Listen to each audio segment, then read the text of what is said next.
tranquillità gli imprevisti legati alla casa. Hai bisogno ad esempio di un idraulico, di un elettricista o di un altro artigiano? Con Quixa Smart Casa hai un esperto a casa tua, disponibile 24 ore su 24 tutti i giorni dell'anno. Quixa Smart, l'innovazione digitale in tasca. Un mese gratis e disdici quando vuoi. Scusa, a quando il razzo interplanetario?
So hello then everybody, welcome along to the fourth round of the esportsseries.net ACC League.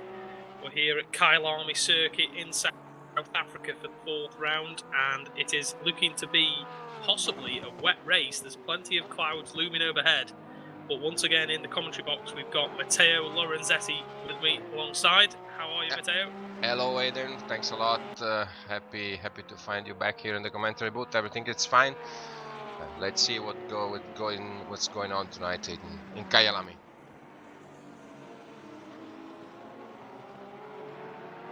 Yeah, Kyalami being one of the new additions to Assetto Corsa Competizione. We've got obviously 4 new circuits to go at, and for round 4, as I said, we're here at Kyalami. So interesting to see how the drivers get on tonight because of, well, many things really. The weather, the new track, learning the new track with the variation of cars we've got on the grid, and just seeing how the drivers on in general, because there's still a championship at stake, obviously. So we can have a little look at the championship standings. I'm just going to check 2 seconds. Has your footage? It's perfect. Footage, is your footage still going, Matteo? Yeah, My absolutely. footage seems to be. It was a little bit lagging just then, but it seems okay now. So. Yep. Yeah, we'll have a quick rundown, because whilst we've got this man on screen at the moment, we've got Luca Lozio, who is the current championship leader for the Jean Alesi Esports Academy, and he is on the top of the pile at the moment with 131 points as a total, but he is only 8 points ahead of Andrea Capoccia in P2, followed by Giuseppe Montalbano in P3 for Motorsport Racing Line. And then you do have Roberto Carturan in 4th, Alberto Gianfrest in 5th, both for the N20 racing team. And then you do have Angelo Trafilio in the Fast and Aged car. He's on 86 points in 6th position, only 4 points ahead of Gianni Monaco in the GTWR Carmen car. And then you've got Luca Lozio's teammate, which is Luca Tozzato. He's in 8th position, with Luca Colombo in 9th and Francesco Dondi in 10th position. Yeah, it seems that everything is still at stake. What do you think? Yeah, definitely. With the top 3 only being separated by 16 points, and Carturan and Gianfrest not too far afield either, being only sort of 33 points off the leader. It could go any which way, especially if one of these guys has a bad round or two. Obviously, we've got round 4 tonight and round 5 in a week's time, where I believe we're going to Suzuka, are we?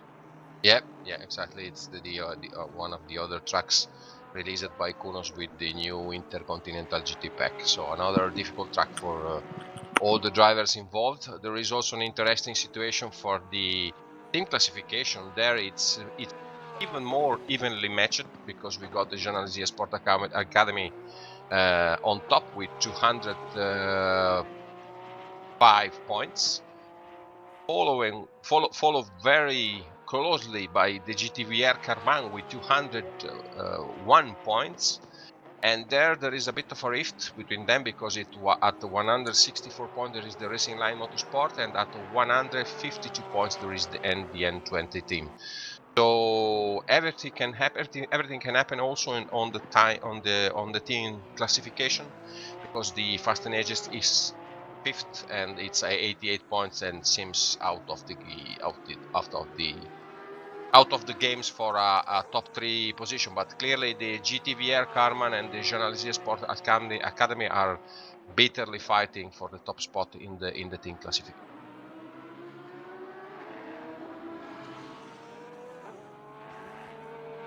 Yes, they are. And another shout as well to the Simpit, where we are streaming tonight as well.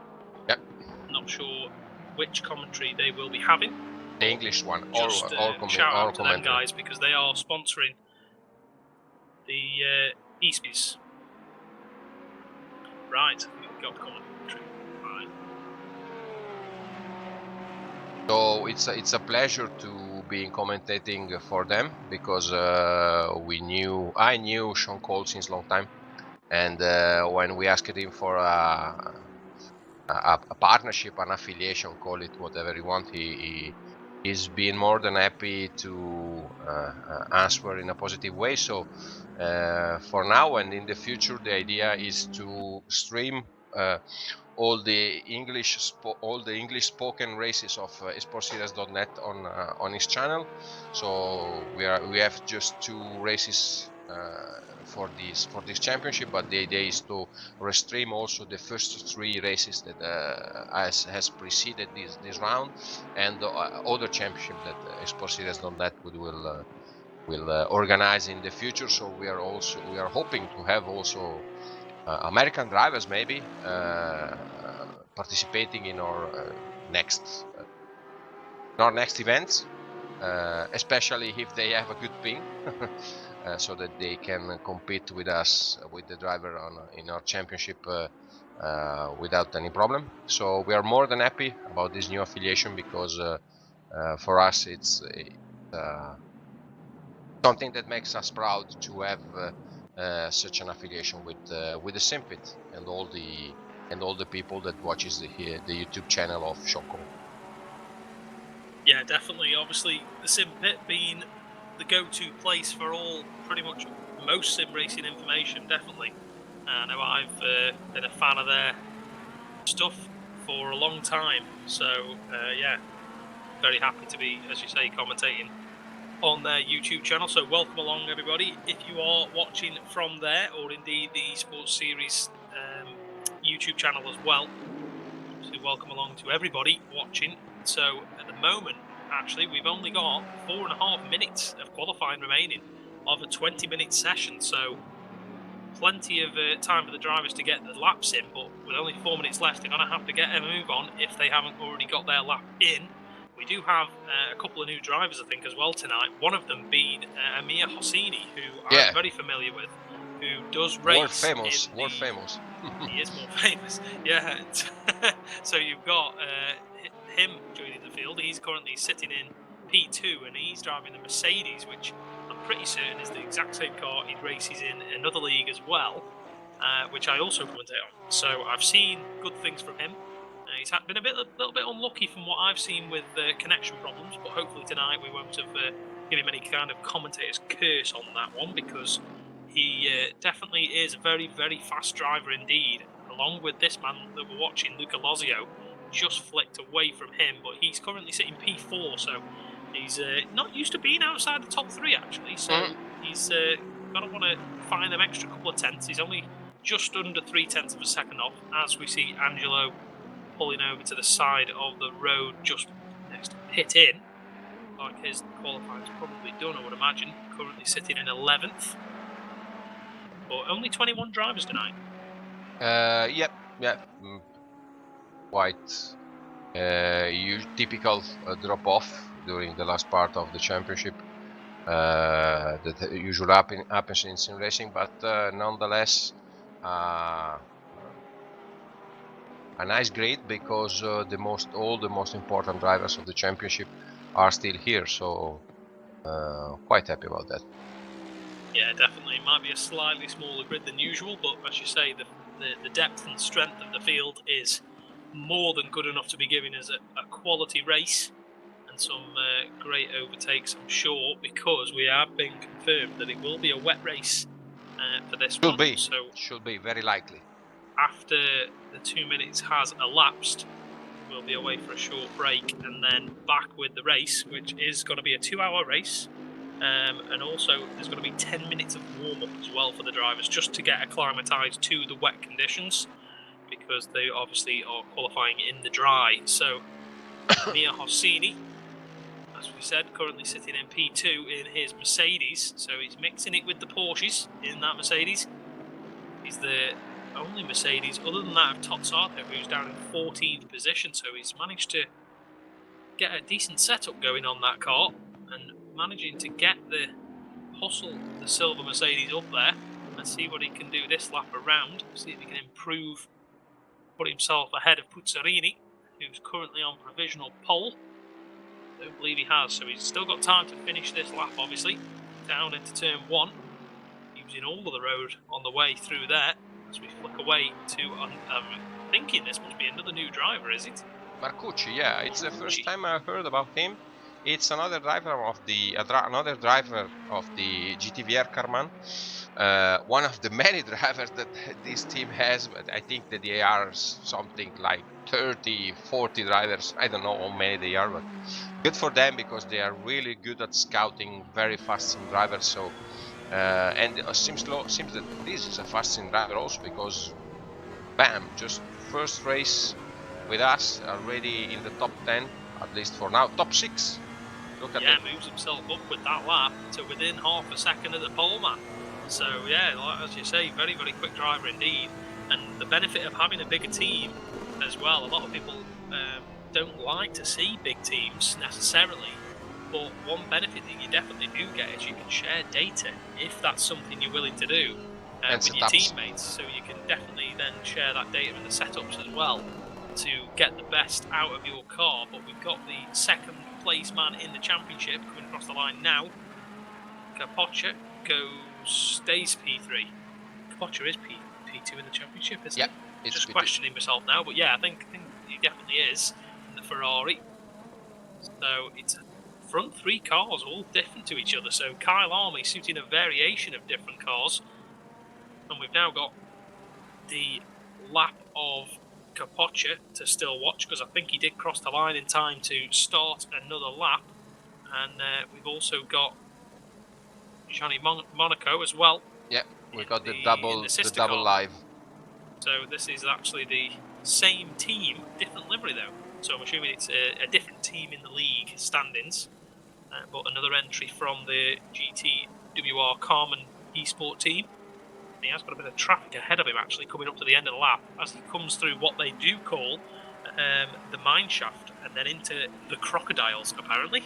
I've just got the track map up as well to try and learn some of the corner names around here because Kyalami is a track that's been around for a long time but only just came on the radar for a lot of people since it was added to the GT Challenge calendar, as well as being the 9-hour of Kyalami, and then obviously being added into Assetto Corsa Competizione as well. Is the new layout of the track. I used it to race on Grand Prix Legends on the older version of the track. It has been completely rebuilt in many ways. It's quite different from the original one, but seems an interesting track nonetheless. Qualification over also. Capoccia just ended right now in 3rd place, and so we got our good friend Riccardo Puzzorini that has had a nightmare of the start of the championship because he basically has the DNF on the first race, then he won the second race, and then he messed it up at the start of the 3rd race, if you remember. Yes, I do, yeah, and he had to start from pit lane. And so his pole position for him, good job for the Rebel Racing sim driver. Then Emi Rossini at 1/10, and then Andrea Capoccia 66 milliseconds behind.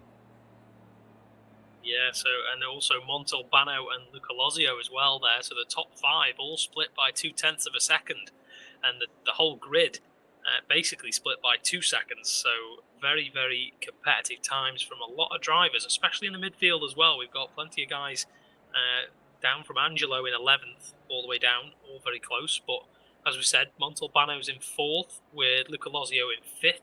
Carturan in 6th position with Marcucci, who is obviously the new driver we were talking about, which is his Ferraris in P7. He then got Chiesa in the Lamborghini in P8, Dondi in P9, Bilancini in P10. Absolutely good for the race. I think this is positioning us for a nice race because Lozio is in 5th position and absolutely must do race on Andrea Capoccia. But we got 2 guys really fast in front, like Puzzarini and Osseni. That Osseni, it's clearly cut off from any championship championship idea, let's say. But I don't think it would start his adventure on esportseries.net just with a second place or worse. Yeah, very good job from him. So we will be back after the advertisement break. So we'll catch you in a moment for the race.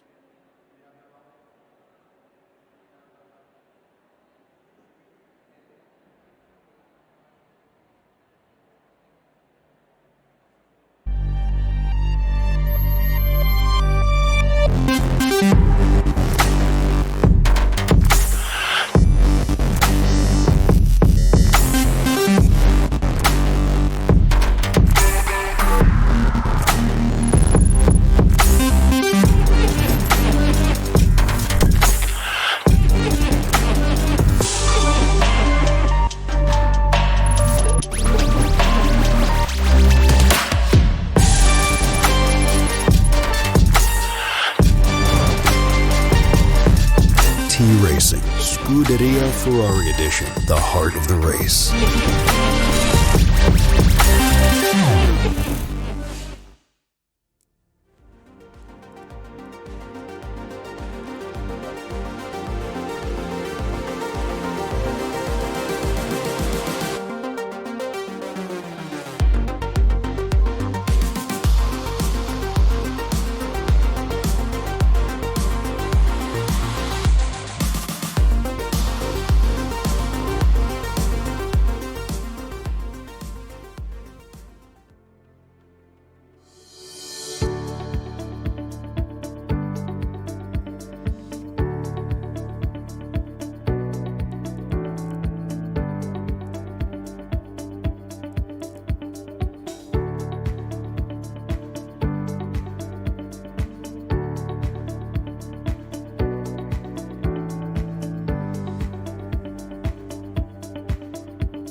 So we are back then, everybody, for the free practice session, or warm-up, should we say, to the 2-hour race that is going to be happening in 7 minutes' time. So just a bit of time for the drivers to load a few setups and changes to their cars that they might want to make. Currently, in this warm-up, we are actually in sunny conditions. I was fully expecting to see this session be a wet session because we are expecting rain in the race.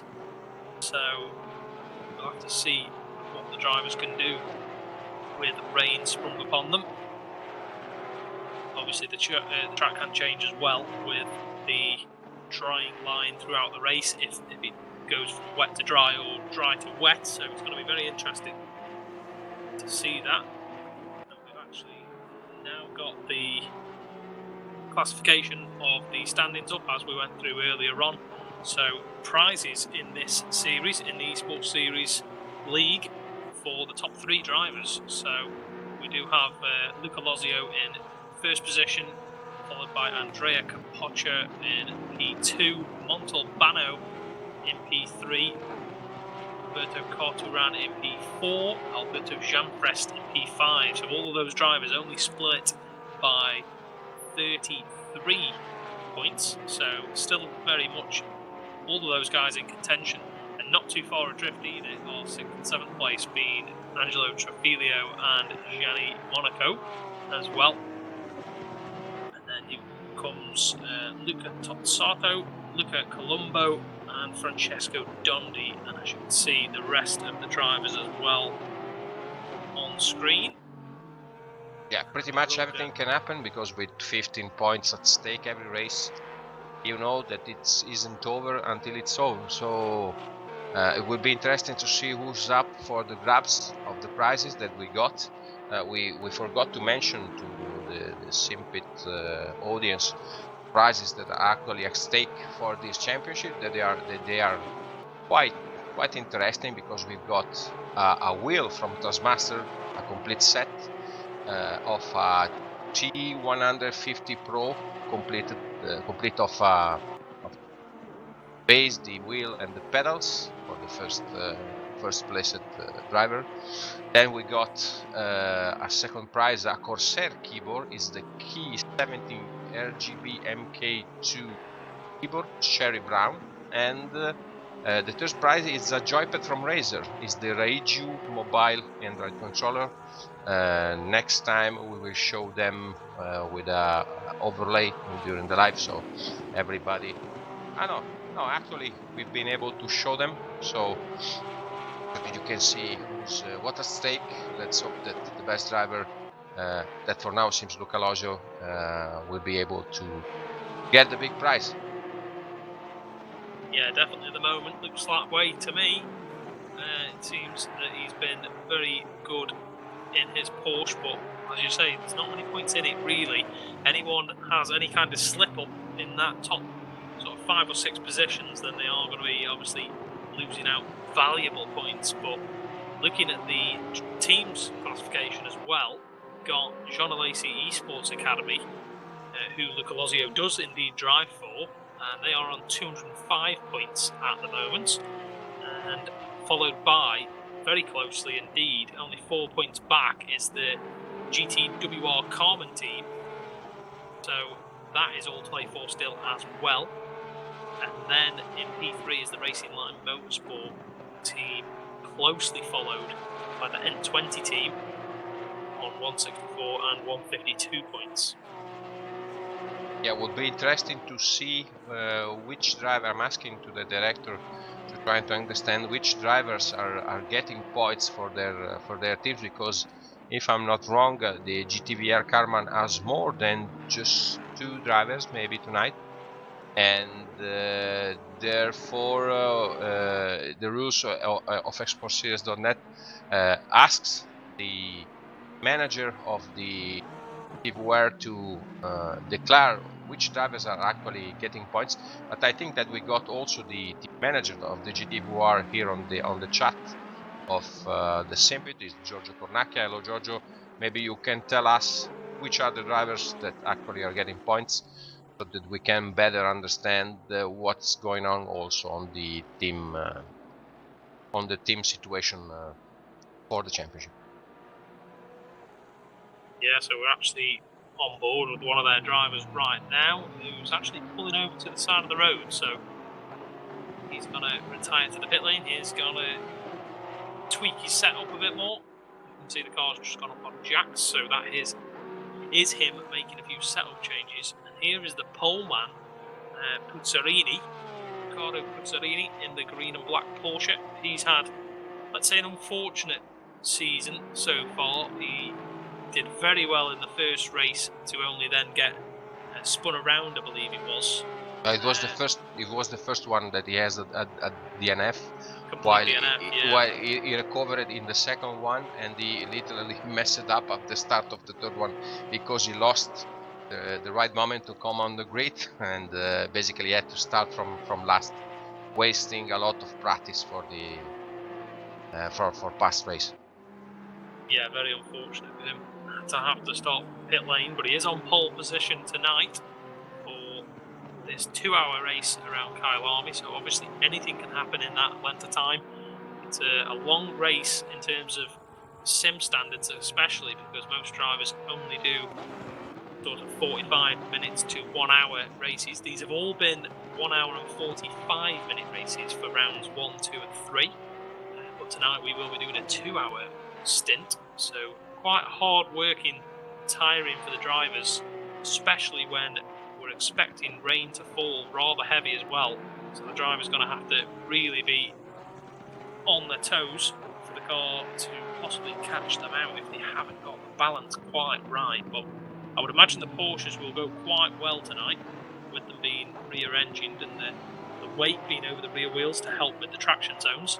But Kyalami is a very fast circuit from what I've seen so far. I've only played a little bit of this circuit on a set of Corsa Competizione. I've never driven it before that either, so it was quite an eye-opening experience to not only try and learn a completely new track, but also see how fast the corners are. And it is quite scary at parts of this circuit. And we're currently on board here now watching Amir Hosseini, who's new to the championship, but is not new to a lot of people in sim racing, as the checker flag now falls. But Amir is a very fast driver, and he's definitely going to be one to watch in that Mercedes tonight, as he does pull over. He's going to retire to the pit lane to then get the race session started, hopefully. You know from where Amir Hosseini is racing? It's in UK, it's in Europe mainland? I'm not entirely sure where he actually is based, but I know, I'm pretty certain, I hope he forgives me if I am wrong, but I'm pretty certain he may actually be Iranian. Yeah, he's Iranian, but from where he's racing? Did you know if he's really racing from Iran? I feel like it is, because the only reason I say that is because when I have been in sessions with him before now, he has had a few issues with connection-wise, okay. His ping being a little bit higher than what you'd expect if it was mainland Europe or the UK. So I feel like it might be that he is racing in Iran, but possibly not. He may well be elsewhere. But from the chat, it's telling us Israel. So not mainland Europe, but not Iran nonetheless. So thanks, John, for pointing us from where he's racing. Let's hoping that he didn't have ping issues and didn't cause problems to the other drivers. Yeah, hopefully not, because he is starting P2 tonight, as you can see. So that is the order. We obviously have the safety car at the front of the field, that being the McLaren safety car. As you can see on grid spot number 1, that car will lead the cars around on their formation lap, or the parade lap as you might call it, and will then peel off into pit lane, giving the control over to Puzzarini, and then everyone will form up in a single file line, I believe it is, and then we will go racing down into turn 1. Quite a long run actually into turn 1. tonight. So I think we may see a couple of moves down there, turn 1 and 2, because it's quite a good sequence of corners to go side by side. Currently on board there in the picture-in-picture screen with Capoccia. Getting ready for the start, 50 seconds to go, so this is just a bit of downtime for the drivers just before this long race, and they can just get the setup sorted, make sure they've got the right set of tyres on. Obviously we are starting under dry conditions, actually, with the sun shining, so gonna be very interesting to see when and if the rain comes at all.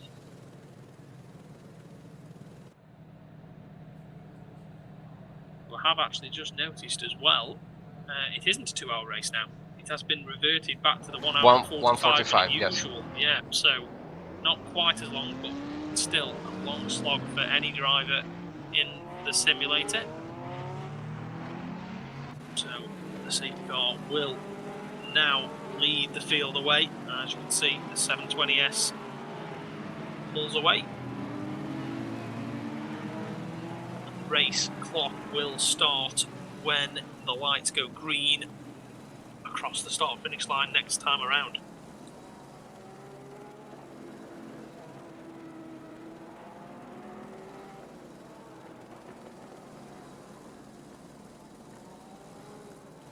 So, who's your money on tonight then, Matteo?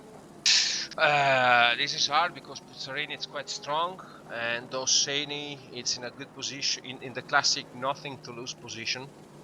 Capoccia is the usual, is the man to watch because tonight it's crucial for his championship ambitions. And Lozio, it looks like it's a bit in the tatters because he's in 5th position, and he must absolutely put down a stellar performance to stay in front, or at least to not too many points to Capoccia, because a bad race for him tonight would be really a mess, considering the tactical situation for the last race. Yeah, definitely. He's a couple of places back from his main rival being Capoccia. So, as you say, he's going to have to have his wits about him there, starting in P5. Because obviously the safety car will peel away. So, yeah, I feel like Amir, as you say, could be one to watch because he has got nothing to lose necessarily. He obviously wants to prove everyone that he's the best driver on the grid, as every driver does.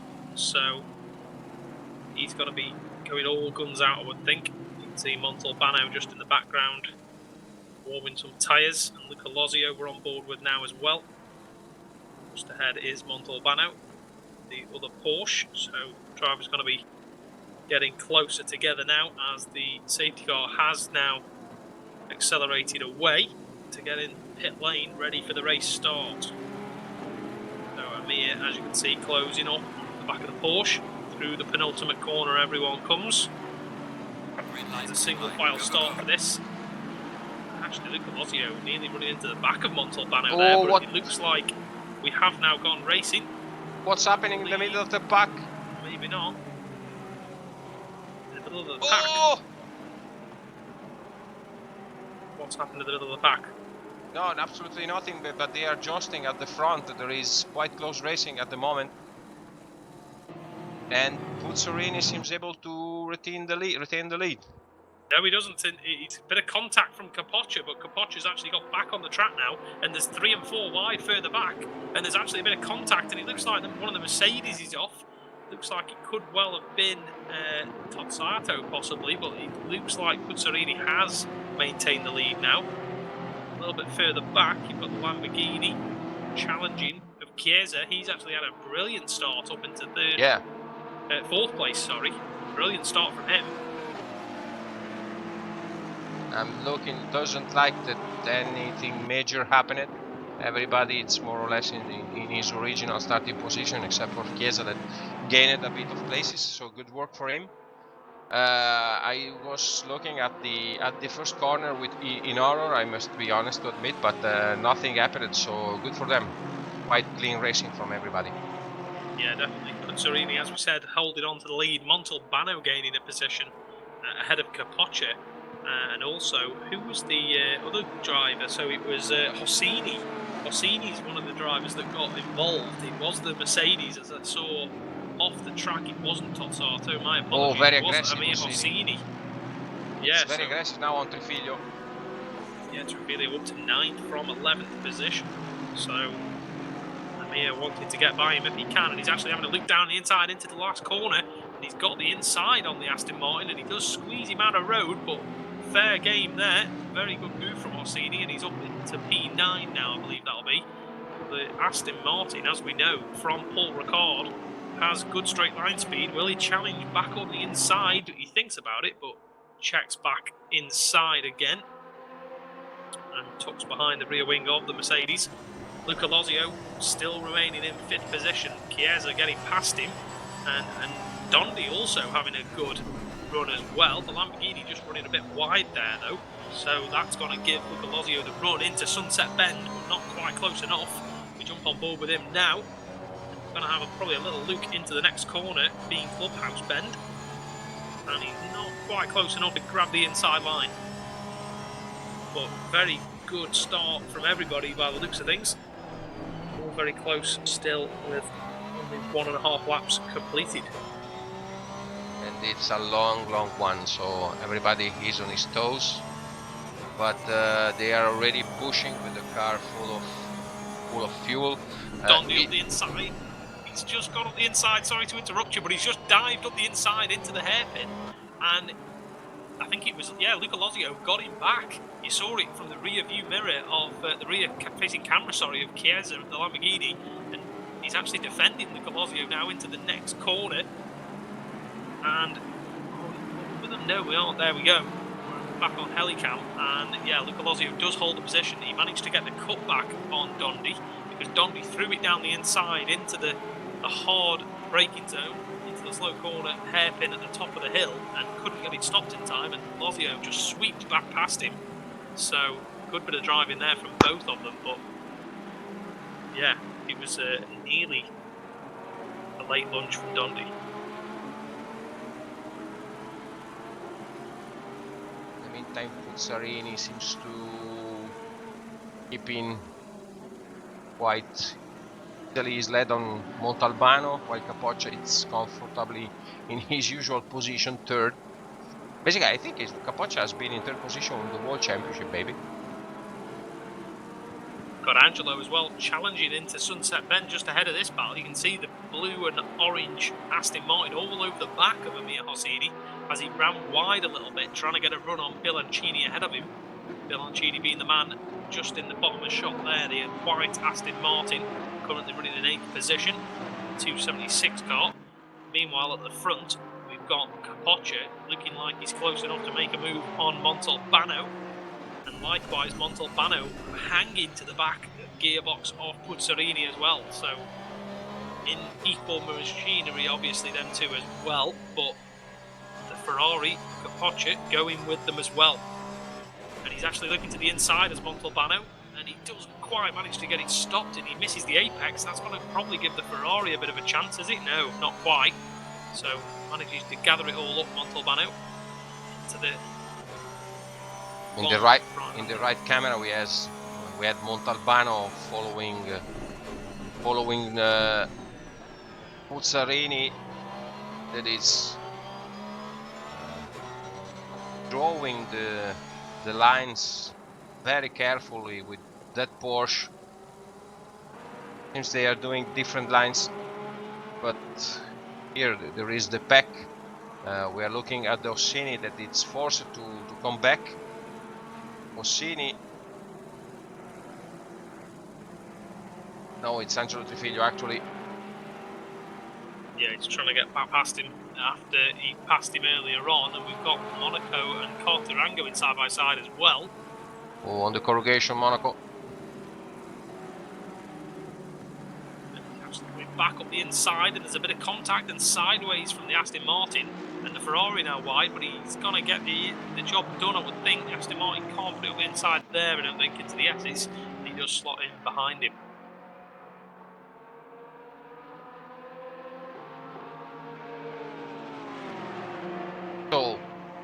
just to clarify for the audience that didn't have the chance to see the previous races, usually these races on a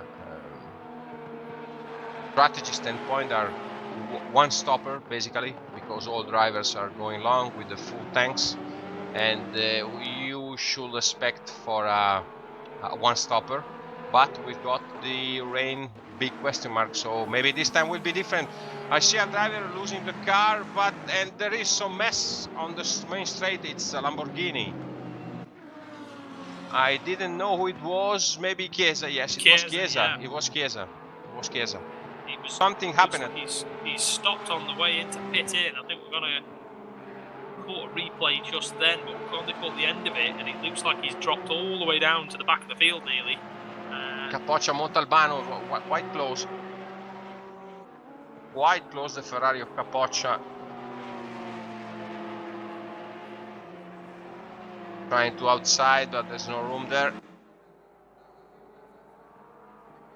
Seems like they've been able to get some of the gap from Puzzarini.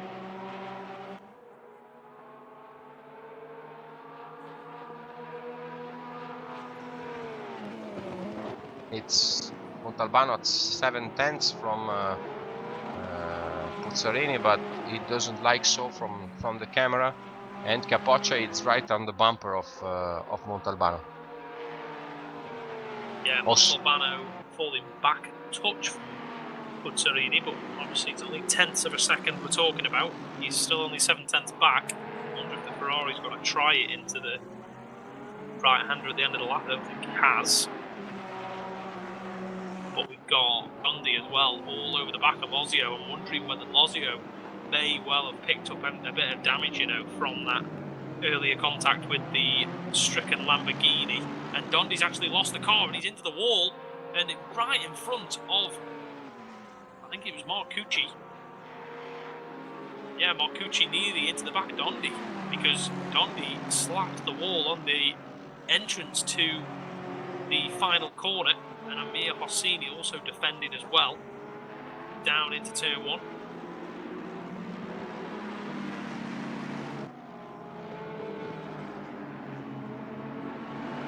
There it goes, Dondi in 5th position. Oh, we got 3 cars wide.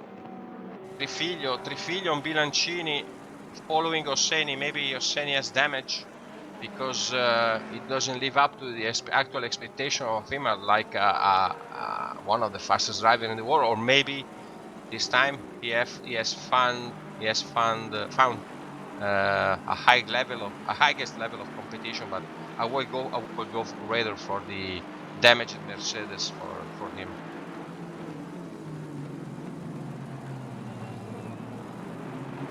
Hosseini is now up into 7th position now, and Marcucci's actually got ahead of Dundee, as we saw down into turn 1. I think that was when he got the job done after Dundee's mistake.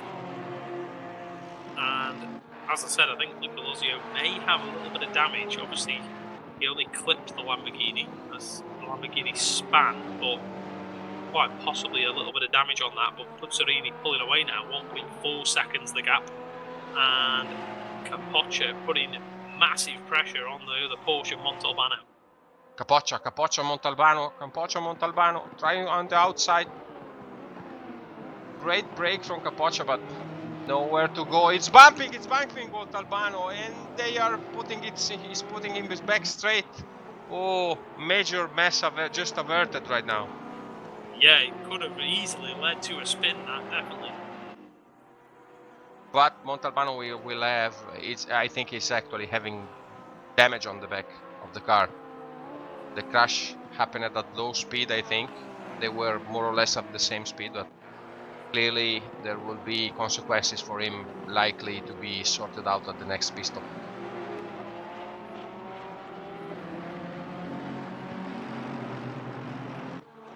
Just trying to get my stream back up. Started to disappear briefly. Just a quick one. What is your race timer on currently? 1 minute 33 and 30 seconds. Is it now on 27, 26, 25? Does that sound about right? Yeah, we are 1 second, more or less 1 second different between me and you. Yeah, I think it was a bit more than that. Sorry to the viewers if I was slightly out of sequence. I feel like my what I was seeing was slightly behind what was actually being broadcast, so I've just rectified that. So we've now hopefully got my voice lining up with the footage for you, because that was not ideal. But yeah, let's just see how we go. We've got a call, lost it in the background. It looked like it was Monaco actually, and the Ferrari was just backwards in the penultimate corner. Everyone's finding that corner very tricky because there is a big bump on the inside of the corner. There's a sausage curve on the inside which can easily catch you out, and yes, it was Gianni Monaco going down into 16th position now, just ahead of Chiesa, who's obviously had his tribulations as well. I'm wondering what's actually happened to Amato and Gagliardini as well. They are battling for 18th and 19th, quite close together, just behind Chiesa as well. But obviously they've been involved or in some form of incident somewhere to drop that far behind the pack. I think something we can see what's happening between Capoccia and Montalbano that stretched the gap from Puzzarini, that it's actually first with 4 seconds on the second and third on the second and third driver, while here we got a nice pack between Hosseini, Dondi and Marcucci. Hosseini swerving from the left to the right, quite aggressive. No defence though from Dondi. I mean, Dondi holding position, trying to keep Hosseini at bay. I thought it was the other way around for a second then, but no, yeah, Dondi, after losing the place to the other Ferrari, is now in the clutches of the Mercedes, and the Mercedes trying down the inside once again, but not quite managing to get the run through, and he's awfully close now, coming up to this penultimate corner and the final corner of the lap, and Dondi again very wide over the gravel where he nearly lost it again there, because that's where he lost it obviously before, as we saw. And we've got the two Aston Martins as well, Biagini and Trujillo, not too far adrift, and also Carturan and Colombo as well, not too far adrift either in the background, coming through shot at the top of your picture just about. So those guys will be looking to get in on the act if they can.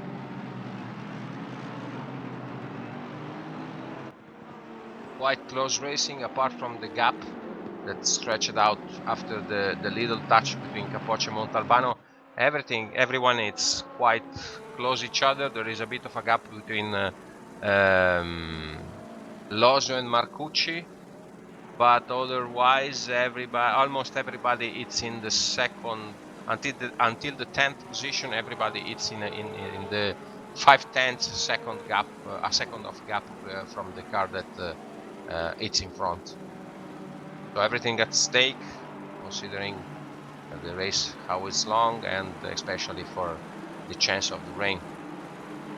Well, we are talking about rain while the sun is it's sunny, so maybe the forecast could catching us unaware of the fact that maybe it could be sunny for all the days, all the race. Yeah, it could well be dry for the whole race. We have obviously got a forecast prediction of, I think it was 60% chance of rain, so quite high prediction still, really. But yeah, it could go either way, really. But even with that said, we've got obviously pit stops to take into consideration as well. Obviously, all this battling's all well and good, but if you lose 4 or 5 seconds in the pit stop, then it could well be curtains for that. But we've actually got a footage here of Capoccia trying to move on Montalbano down the inside into turn 1 once again, and looks like he gets the move done cleanly, but Montalbano fighting back, and they're going to go too wide through turn 2 and into 3, and looks like the Ferrari does actually hold on to that position, and he's 2p2 away now, and all of that battling and the bit of contact as well between Capoccia and Montalbano has allowed Puzzarini to escape to the tune of 4.4 seconds.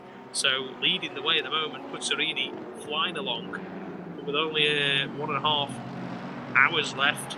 Say only, but 1.5 hours to go. anything can happen. Yeah, we lost the. I don't know if it was a replay or live action. Yeah, it looked like a But- replay, yeah. Yeah.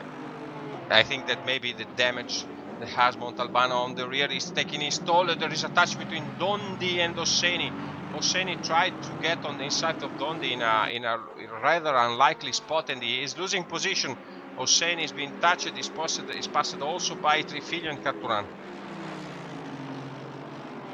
Yeah, very close between those two. But Hossini's now dropping back because he's actually gone down to 10th position now. I'm not sure what happened there.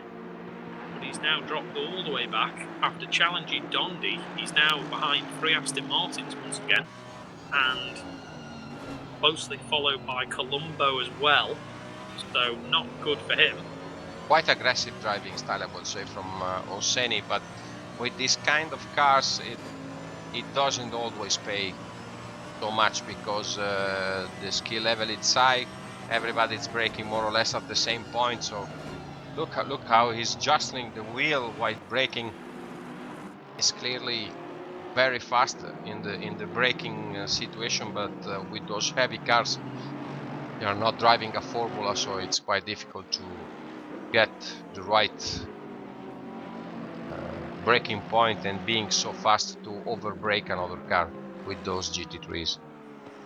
Yeah, obviously a lot heavier than anything like single-seaters, and not quite as good braking performance as well. Obviously very, very quick cars, all weighing around 1,000 kilos, a ton in weight, near enough, there or thereabouts, and obviously all the different configurations being rear engine, mid-engined, or even front-engined, and especially that car off Hossini, with it being front-engined as well, will tend to push on in the corners, I would think, with a bit of understeer in the slower speed stuff, especially with this much fuel on as well. As we said earlier, the guys are going to be running with quite a lot of fuel on board to try and get as far as they can into the race, I would think, because there is no mandatory stop, but the fuel tanks simply will not last long enough to do the full 1 hour and 40 minutes. So, still got a great battle pack here with plenty of cars involved. We've gone on board now with Trafilio into the final corner, and if we can stay on board with this, it's going to be brilliant, because you might be able to then see some of the undulation in this track, especially around the first sector as well. Obviously here we're going down into turn 1, down the hill, very hard braking zone, hard to spot your braking zone because it's quite a blind corner pretty much until you're on top of the apex, and then you then sweep over to the left to try and get it through the right-hander and avoid the sausage curb on the left. Brake quite early, but get the car up and over the curb, and he's actually got a run here on Bilancini ahead of him into Sunset Bend, which is the following really, really fast right-hander. The outside, probably not the best place to try that one, but we've now flicked away from that one. You can still see it in the back of shot, but we're on board now with Dondi, with Marcucci. It is Marcucci, isn't it? Is that how you pronounce his name? Yeah, correctly. Marcucci? Also, Yeah. you learn to pronounce Chiesa, so good. Everything is good tonight. Yeah, Chiesa, I managed to get that one down, obviously just through saying it more often, and Dondi's trying into the hairpin at the top of the hill, not quite managing to get one up the inside of his fellow Ferrari compatriot, but he's got everyone behind him, from himself all the way down to Hossini in 10th, so we've got a 6-car train here nearly building up. Luca Lozio with a bit of breathing room now as well. He's 2.5 seconds behind Montalbano, but he's 3 ahead of this battle here, so a bit of breathing space for Luca Lozio. Obviously he's in P4 and his championship rival being in P2 now after overtaking Montalbano. Puzzarini's actually pulled the gap now to 5 seconds, so he is pulling away, and it looks like we've actually got the Aston Martin now of, I think it's Bilancini. Yeah, it is. Bilancini is attacking Marcucci, I think, because Yes. Dondi's actually got past him. Yeah, Dondi's Yes. got past him, so that's one position lost. He's actually lost another one to Bilancini, and then you've got Trafilio and the other Aston of Carturan as well. So this whole battle pack really, really closing up now as the Aston Martin there of Bilancini getting all crossed up through Barbecue Bend, as it's called. and into Sunset, and not quite close to Dondi. Dondi up to P5, pulling a gap already. Yes, looks like Bilancini's doing a bit of a hold up for the other ones coming. Great recovery also from Trifilio, was starting 10th, I think, and 11th. He's been able to avoid some initial issues, but now I think there will be another recovery from Hosseini. Let's see how it goes. Trifilio on the back of Marcucci. Yes, he is. Looking for room on the outside. He tries on the outside, and no, it doesn't make it, but nice nonetheless. Yeah, really good attempt there, going around the outside, but runs out of road. Gonna have to be careful doing things like that, because Corsican will sneak through if he gets half a chance. Also, with Hosseini being so close behind as well, he could quite easily follow him through if the door is prized open. This confirms what we were saying before. These cars are beautiful to see, nice to drive, but to overtake someone at the braking zone, you must be laser precision perfect to do it, and usually you must try to exploit a mistake or a distraction from the driver in front of you.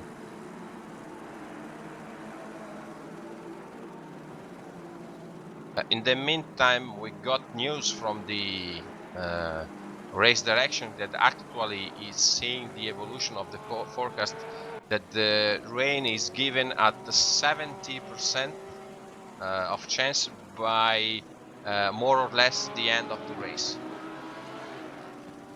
Fine, so yeah, so 70% chance of rain, then we could well see that then. I think we have another race that happened with the light rain at the end. It was Barcelona or Silverstone? I believe it was Barcelona. Barcelona, yes. I think so, yeah. I feel like it was Barcelona, and we were worried about people potentially having to pit. No, it was Silverstone. No, it was Silverstone. You're right, yeah. Because I remember us saying British weather. Yeah. Classic. That was what it was, yeah. So, no rain. Actually, I remember it didn't change too much the position, because it was just light rain and the drivers were able to stay out on the same tires that they had while they changed them at the pit stop during the middle of the race. So it was rain, but it wasn't real rain in the sense that it forced the drivers to change for rain tires. Maybe this time with a higher percentage of forecast, maybe tonight we will see a real wet racing. Also, we have to consider another thing that we were mentioned before about the time multiplier of this race. This race is lasting for the audience and for us 1 hour and 45 minutes, but the time that it's covered during the simulated day, let's say, it's more or less 6 hours, I think. I didn't remember exactly. So the chance of rain is stretched between so much time, and it makes that a little bit more difficult to predict what's happening, but also it makes much more difficult for the drivers to understand, especially in Assetto Corsa Competizione, to forecast also the correct tire temp be set up when you are pitting for a set of rain tires. It makes just 1 degree or 2 in terms of grip. It makes all the difference of the world. I was speaking about this with Angelo Trifilio while he was preparing for the race, and he has done an extensive testing about the way the tires are behaving while it's raining, and while it's raining during the day or during the night, because it changes a lot about the temp and so the pressure of the tires. Yeah, definitely the pressures is something that is very, very key in this game. You've got your pressures, anything between half PSI to the full PSI out. The ideal pressures normally being around 28 psi, I think, in the, Yes. in the drive running, but obviously a lot Yes. higher in the wet running anyway. I think around 30 to 31, I think, for wet tyres. But as you say, as the not only as the rain comes, look yeah, for Ossini, great overtake, a mistake from there is Trifilio searching, looking for Marcucci, but Ossini, I think, wide. yeah. Trifilio Angelo is inside. Go through. Is he in the S's? He's now on the Oh! outside, but that'll be the inside Look at for the next one. Ossini. Yeah, Ossini trying Ossini's to get coming now advantage. as well, but he's on the outside. Angelo's still on the inside for the corner, so let's see if he can keep that position or not. He's going to get a good exit out and down through into the mine shaft. Oh, beautiful, He has got side the by side. inside now, but the Ferrari is going to try and hold it all the way around the outside. Is there going to be contact? No, he's on the grass. Is he going to be able to get it stopped in time? And he does just about. Ooh. And as well, Cartu ran nearly into the pack of Husini as well in his Mercedes. But brilliant bit of racing there. Angelo managing to get through though, and up into P8 now. P8. P8 Ossini on the side of Marcucci. Yes, he has managed to prise the door open. I did say this, once one driver goes through, pretty much another follows when the racing is this close together. And he has followed him through, but he's coming back as the Ferrari driver. Ossini will hold the inside for turn 1. Will Carturan try and follow him through? He does, and he's actually dive-bombed the Ferrari and he's through. He's got the job done. Great move from Carturan. Very opportunistic to get the move done on Marcucci there. Marcucci down to 10th position now, after at one time running up in 5th with Dondi.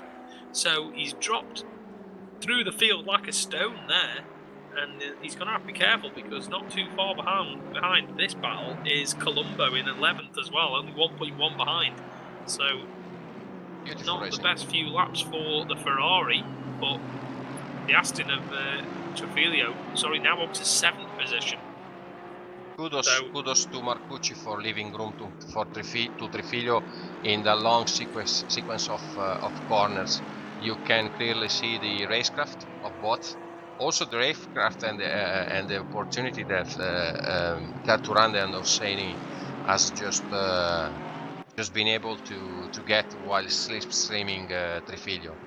But great work from Marcucci. He never squeezed up Trifilio while adjusting for the position.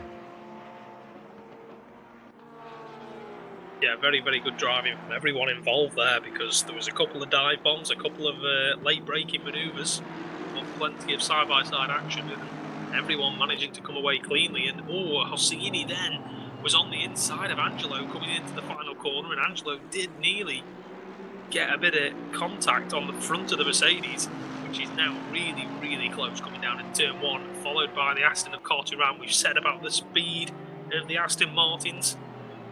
Hosseini defends whilst attacking at the same time, but he doesn't manage to get the inside line, and Angelo does hold on. But the Aston Martin definitely looking quick again off that final corner down into turn 1. As we said earlier, it is a very long run down there, but pretty much one of the only long runs on the circuit other than what you would class as a straight, because it is flat out, but in the dry that's the case. In the wet, potentially not. So that's coming down from the hairpin at the top of the hill down through the long sweeper where we saw Angelo and Marcucci go side by side before. They're pretty much the two straights on the circuit. So Angelo actually there nearly getting a bit of a drift on into the S's, pushing on hard now to try and keep Hosseini behind, but he's awfully close to him now, as you can see on the helicam. Just 2 or so car lengths back, with now going to the tighter line there, trying to get a good exit down. This was the straight I was talking about. This is what they call the mine shaft through the left-hander here. Really committed, fast left-hander. And Carturan a little bit far back for a move, but he does get awfully close to the back of the Mercedes, but nothing doing there. And Angelo just about managing to keep Hosseini at arm's length at the moment.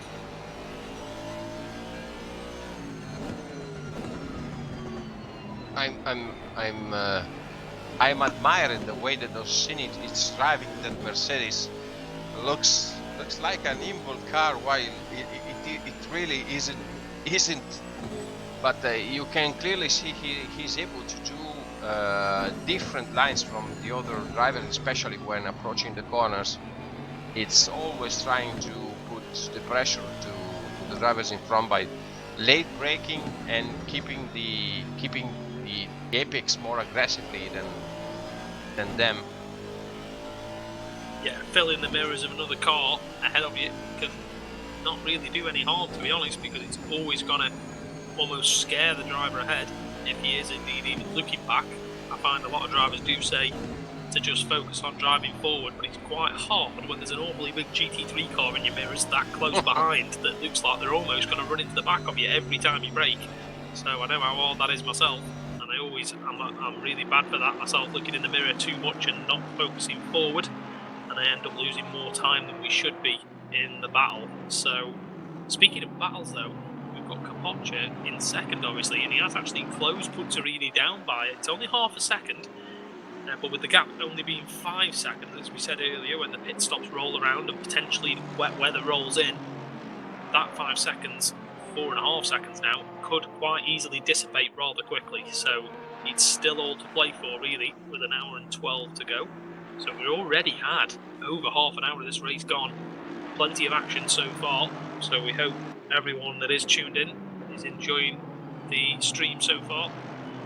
Obviously, we've got a round once again in 2 weeks' time, which will be the final round of the championship coming from Suzuka. But meanwhile, we do have that man Hosseini really close behind Angelo. He's only 1 car length back. Will he try a lunge? No, nothing at the moment. Knows it's a long race, so these guys behaving themselves at the moment. But Angelo a little bit wide actually, and he's going to be too wide between the two now. And is the Mercedes going to have the inside? He takes to the sausage curb. And he inside, passes by, but but Trifiglia on this side again. He's on the grass, and he's nearly contact between the two. I think they touch again. Two touches from the two drivers, and Amir's got the inside, but is Angelo going to hold it? He's going all the way around the outside, Angelo, but now he's got the inside for the next one. Is Hosseini going to hold the position around the outside? He does. Yes. Great bit of driving. And there's Corturan now, getting the run on the other Aston Martin, and Angelo cuts him off. Rightly so, chops the nose off the other Aston Martin and says, no, that's my position. I'm not losing 2 after losing 1 to Hosseini. So Hosseini is now through, and he's up into 7th position on his recovery from around 10th or 11th place. And Corturan now up the inside into the hairpin, and he's got to run Angelo out of road, and Angelo's lost another position. And that's now put him under threat from the other driver, being Marcucci. Angelo seems a bit in the trouble with the tires, I think. Maybe he overdrove them to trying to keep Hosseini at bay. Possibly, because... yeah. It could be temperatures, could be wear. Yeah, it could be either one. Oh, quite wide, Marcucci. I was noticing. Did you notice, Aiden, how during almost every race of this championship we've got we call it the Trifiglia pack, providing us seemingly unlimited occasions of fun. Because it does always seem to be that blue and orange Aston Martin that is in the mix somewhere there or thereabouts, and there seems to be gaggles of cars all collating around that. Whether he's got a massive magnet strapped somewhere under that car that's gravitating everyone towards him, I'm not entirely sure, but he definitely always seems to be somewhere in the action. Yeah, we must remember a great race from Angelo at the Paul Ricard. I must admit that I fell in love of the straight line speed of the Aston Martin in the Paul Ricard straight, but Angelo is driving quite well in this championship, being always in the middle part of the pack, always being with a lot of drivers around of similar skill, and always coming up at the end of the race with good recoveries, nice races. So we got a name for the next races, the Trifiglia pack. I will say it will be this will not be the last time we will see it. Definitely not, and I have just seen this before it came up on the split screen. I did see that Luca Lozio has now got some company for that P4 position, and it's in the form of Francesco Dondi in the Ferrari. He is on the back of him now, and Bilancini as well, not too far adrift, probably around a second and a half, is he? Yeah, 1.8 seconds behind Bilancini in 6th position. So Dondi now going to be becoming the aggressor in this situation, and Lozio the defender. So he's going to have to try and hold this position if he can, because Capoccia again has taken a little bit of time out of Pucciarini, down to 4.3 now. So I'm sure the Lozio knows what the championship permutations are with that. If he gets outscored by Capoccia, it's obviously not going to be doing him any good coming into the final round of the championship in 2 weeks' time. But any position, any points at this stage is brilliant to get. So yes, it matters. It matters definitely. quite a lot. So this could be a significant move in the championship. To be honest, if Dondi can make the move, and as you can see in the rearview mirror on the main screen, he is closing a lot into the final part of the lap. We go and into the hairpin, and actually Dondi's now going to get the inside because he's got to cut back. Lozio's gone wide and he's had a drift on and he's had to catch it, and that's it. I think Dondi's now going to have the inside now through the mine shaft and through the corner they go. He's clipping the grass, but he's through. There we go. And Luca Lozio going to try and send some form of reply to Dondi, but I think that's probably going to be job done there for the Ferrari driver. He's managed to get himself up past him. He got close to Luca Lozio. Also, Bilancini is coming back on Lozio. Looks like tonight Lozio hasn't the usual flair that he showed up during the first races. It was a classic traction overtake from Dondi, I think, and maybe not the right setup for Lozio, or maybe he doesn't like too much this track. I don't know, but usually Lozio was seeing Lozio at 15 seconds from the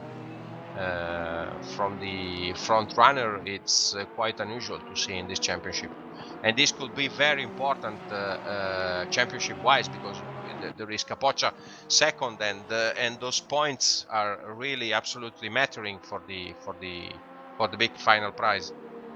Yeah, definitely. So he's looking to try and go with Dondi now, and he's getting a little bit wide through a few corners, because we've seen Dondi close that gap down from about, I feel like, I want to say about 3 seconds or so. He's done that over the course of about, I want to say 5 or 6 laps. You can see the Porsche there getting awfully like sideways through into the S's, and he's using every inch of road, but Dondi's still managing to pull away. So I will say as well, the lap that Luca Lozio just did was a 1:44.4 we saw on the graphic at the bottom right, and his fastest was a 1.5 seconds faster than that. So he actually lost, obviously, around a second, I would say, on his normal lap time, and then another 0.5 second battling with Dondi, but when he went wide and lost the rear of the car nearly, coming out of the hairpin. And to reference that, Capoccia is doing like 1:42s, so they're looking to be like a second or so faster, even these guys here.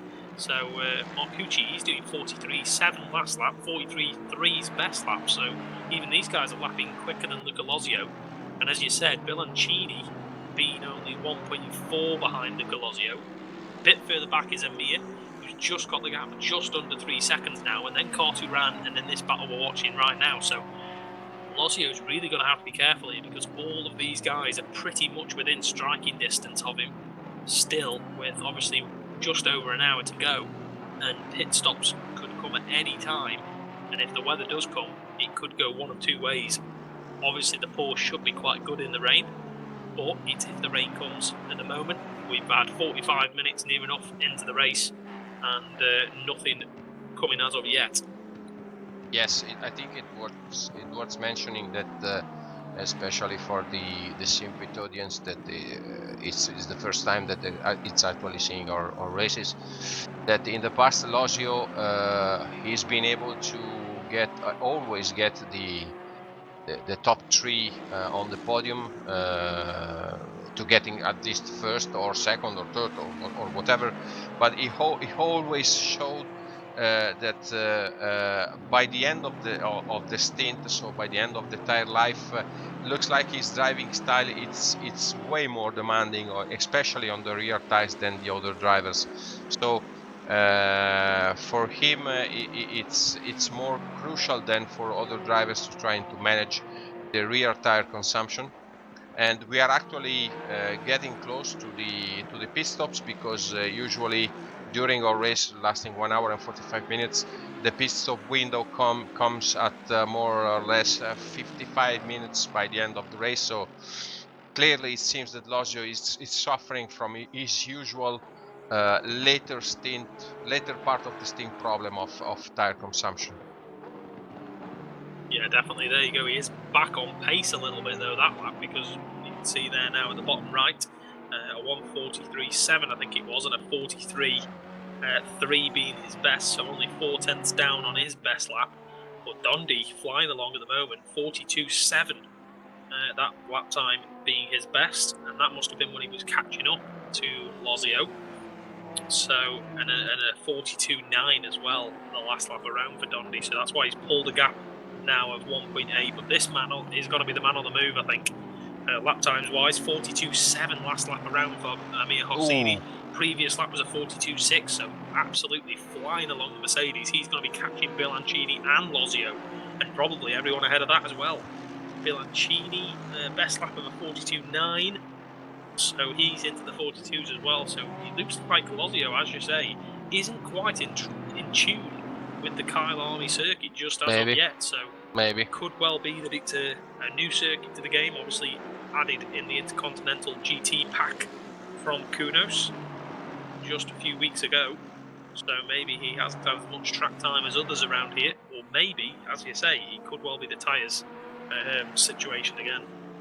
Yeah, if I'm not wrong, it was looking like in at the Paul Ricard he has solved his tires management problems.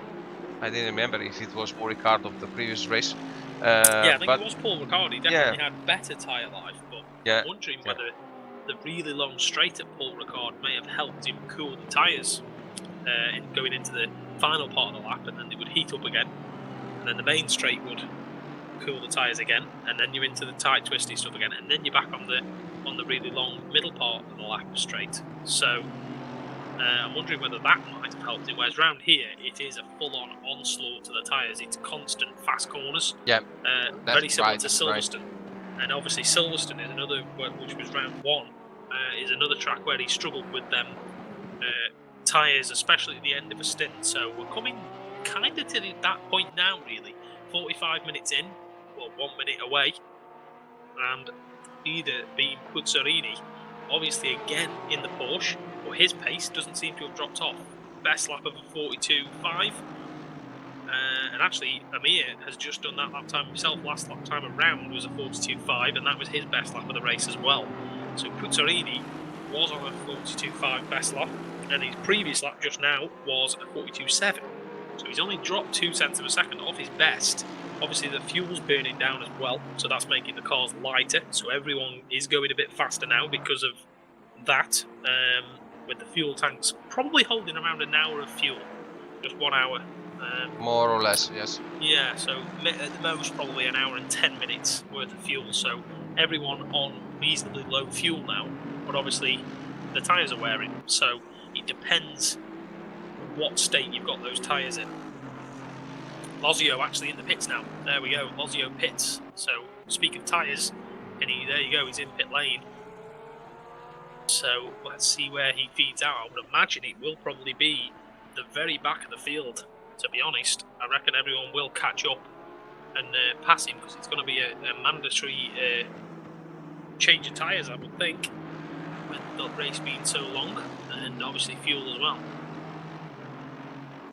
Yeah, it's also interesting to point out that we are starting to see some drivers lighting up the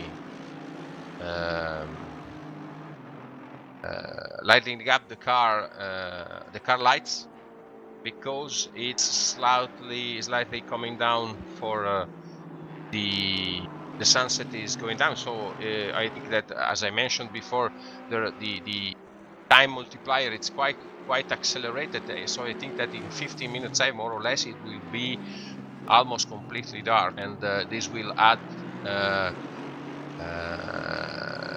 another layer of challenge for the drivers, because during the night driving the reference points are changing, temps are changing, also the same way, then maybe we will have the rain, so everything it's at stake for the race.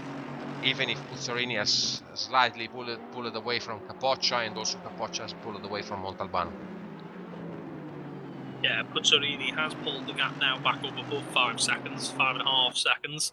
Capoccia pulled a massive gap, actually. Those two at the front running away with the show, away from Montalbano. Once Capoccia got past him on a couple of laps in, about 5 laps in, I would say, maybe 7 laps or so, Montalbano has been sort of struggling as well in his Porsche, being 7 or so seconds back, and obviously Dondi being the man on the move, as well as Bilancini and Rossini. They've all been lapping very well indeed. On board with Rossini on the right hand side of your screen, and Bilancini in the TV cam, so you can see how hard the two drivers are pushing.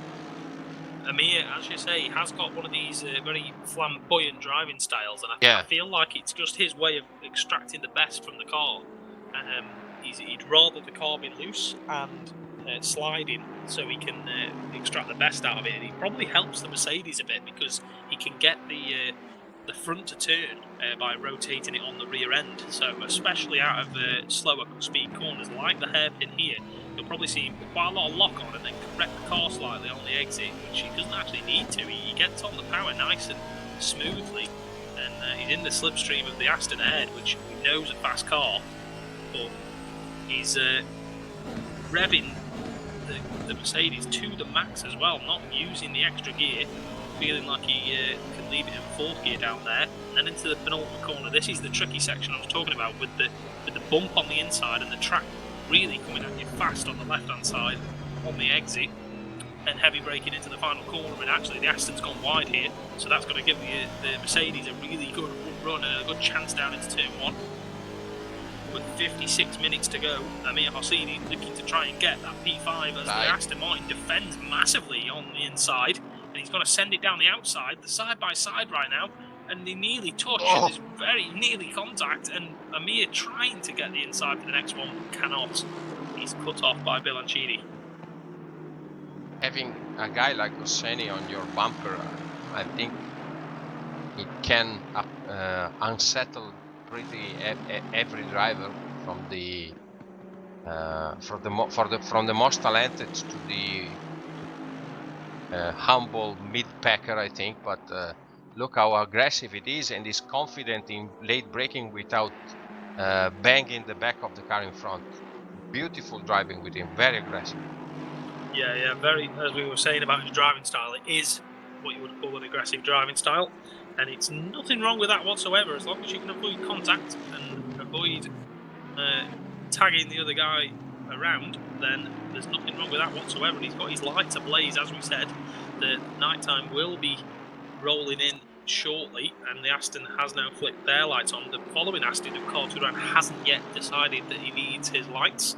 It's probably more in Rossini's case to try and distract Bilancini more than anything, because he's got the full-on fog lights ablaze on the Mercedes to try and distract him and fill the mirror. And he's actually going to have a look down into turn 1. No, I think he pits. I think the Aston Martin pits. Yep. Yes, he does. Bilancini dived into the pit lane right across the front of Rossini and nearly collected both of them. Risky move. Very risky, yeah, as you say. Very, very risky, but he felt like he needed to pit on that exact moment, so indeed did go ahead and do that. We got Jean-Frest here coming through the final sector now. I think he's actually going to dive in the pits now or not. No. It was also mentioned in Car 2 Round, quite nice race. He's been able to stay with the mid-pack, let's say mid-pack, with the front-running pack of Trifiglio, Bilancini, and Dondi. That while Dondi has escaped a bit and is racing quite well, absolutely. I remember he's usually in this range of position. He's doing a nice championship. Seems not completely in challenging for the title, but it's quite a solid driver nonetheless. Yeah, definitely, and we've actually had a stop-go penalty, 30-second stop-go for Bloody Colombo. Or I would imagine that's a speeding penalty in pit lane. And if you look at that, look at the timing sheets, you've got Luca Lozio with 3/10 gap to Bilancini after Bilancini's pit stop. So Bilancini being the big gainer actually in that. He was around 2 or probably more seconds behind Lozio. He was catching, if you remember. Yes. Before Lozio pitted. And actually now it has rectified itself, so it is now 5.4 seconds. So Lozio has now been able to get those, I imagine, fresh tyres. And Montalbano's round. Is that Montalbano? No, I think it was Trifilio. Trifilio spun at the last corner. At the last corner, yes. No, Yeah, it was Montalbano. Yeah, no, it was Montalbano's Montalbano. involved. Not Sorry. sure how Montalbano's ended up down there with Angelo anyway. Angelo's just gone through shot in 6th position, but Montalbano was ended up in that. He was 3rd place. I wonder whether he might have had contact with Dondi instead. Could be. There you go. He's off the track at turn 1. I reckon that's the case. You know, I think Dondi may well have had contact with him. We'll have to wait and see if we get a replay actually on that one. Let's ask the director for a replay because Dondi is now 14 seconds, 15 seconds behind Capoccia, and I don't think that was the case before. So no, he's probably been around as well. It was more or less 5 seconds, I think, from between them. Now, actually, we're seeing a replay of the start. Yeah. I think it's Matteo Giacomo, it's our race director, looking for the right replay of what happened between Montalbano and Dondi, or maybe it has been a simple error by Montalbano. Possibly, yeah. Alone. All I saw when we cut to it was that he was in the middle of the track with an awful lot of damage spinning around. So whether he's now dived in pit lane. But I saw during the live, I saw him spanning in front of. I think it wasn't Dondi, but it was maybe. I think it was Carturan. Carturan is directly ahead of Hossini. So probably something happened between him and Dondi or he has made a mistake alone, and then again he has done another mistake in front of Carturan. This looks to be it, I would think. Yeah. Comes through the final corner. Yeah, just loops it on his own. Just loops the car on his own, and he's stranded in the middle of the road. And then I think we're going to see, there's Dondi. Dondi goes through and reverses into the racing line. He got hit him. Yep. That is how Carturan got past Hossini, and now Hossini has got back past Carturan by the looks of it. But bad mistake, briefly, bad Montalbano. Yeah, Carturan was ahead of Hossini, and that's why, because Hossini had to go to the right-hand side. I feel like he shouldn't have reversed across the racing line quite there. And if he did reverse like he did, he should have reversed completely off the track rather than stopping right on the exit of the corner on the racing line, which is why the Mercedes of Hossini ended up nearly full-on collecting him, but luckily only clipped him. There's a bit of damage, as you can see, to the front end of that Mercedes, but nothing too bad actually. So Hossini getting away with one there, I think. I think that is perfect for him because I think he's about to stop. And he will take advantage of the stop for repairing all the contacts that he had. If the repair rate speed it's related to, it's less than the changing tires and refuel. I don't know exactly how the repairs are taking for the GT3 cars, but for just for the bumpers, I think that maybe they could be done without losing too much time. I feel like the way that a set of course pit stops go. So here we go. Actually, we're going to see the move. There you go. So that's Hossini getting back past Carturan. Then Carturan hitting the sausage curve on the inside of the penultimate corner, and that then let Hossini back through on the inside. So Puzzarini, our race leader, is in the pit lane. We have obviously seen Bilancini pit. He's come out 6 seconds behind Luca Lozio, who's in 8th position. Yeah, everybody's stopping by now. I don't know if Montalbano's pitted yet or not, but here comes Puzzarini, and he's going to rejoin, probably actually in 4th position, which is brilliant. Yes, he will. There's Jamfresh coming through shot as well, which will be for race position, but I don't think Jamfresh will fight him too hard because he knows that Puzzarini will potentially be on fresh rubber, and obviously the net race leader anyway. So yeah, so it's going to be a case of where does Hossini come out in all of this as well, because we've got Capoccia who's already pitted as well then, because he's behind Puzzarini by around, I want to say, so if there is, so Puzzarini's a second ahead of Janfrest and Capoccia is 5.5 seconds behind Puzzarini. So Puzzarini has gained a second on Capoccia in all of them pit stops. Drive through for Amato in the meantime. What's that, sorry? Fight for Amato, did you say? Drive through. Oh, a drive-through. Yeah, drive-through for Amato, yeah. So, and a drive-through for Montalbano. Montalbano's been given a drive-through. I wonder whether that might be from race direction. Yeah, for a because rejoin. Clearly the race stewards are unimpressed with. I think they will be unimpressed with the way Montalbano rejoined, but maybe he has done. It could be related to some cuts, or something else. Could well be, yeah. Because to anyone that isn't familiar with watching Assetto Corsa Competizione racing, you do get warnings for track limits, and you only get 3 warnings. On your 4th warning, you will receive a drive-through penalty. Quite harsh. Quite harsh, but it is the same for everyone. So I don't mind it being harsh as long as it is consistent between everyone. So, which I'm very impressed that Assetto Corsa can do that. It is very consistent. So Dondi Orsini in the pits. Yeah, so Dondi and Hossini are still in pit lane. Luca Lozio's gone by. Luca Lozio, I don't know how he's managed to find so much time, but he has, because I feel like did Dondi not overtake Lozio? I don't know. Before? I feel like he did. Yes, he did. Yeah, Luca he was in front. He was yes, in front. he was. Yeah, so maybe Lozio hasn't taken tyres. Maybe. I'm only throwing that out there because I didn't look at the time. I didn't mind at the time that he stayed in the pits, honestly. But I'm assuming that he's changed the tires nonetheless. Or has he not taken as much fuel then? Possibly, because I don't know if he's been that quick since he's come out of the pits, because he's still around 15 seconds from Capoccia, which we're watching now, who's about 5 seconds behind Puzzarini. Obviously, Janfrest is running in P3 there, but he's yet to pit, and Corteran's yet to pit.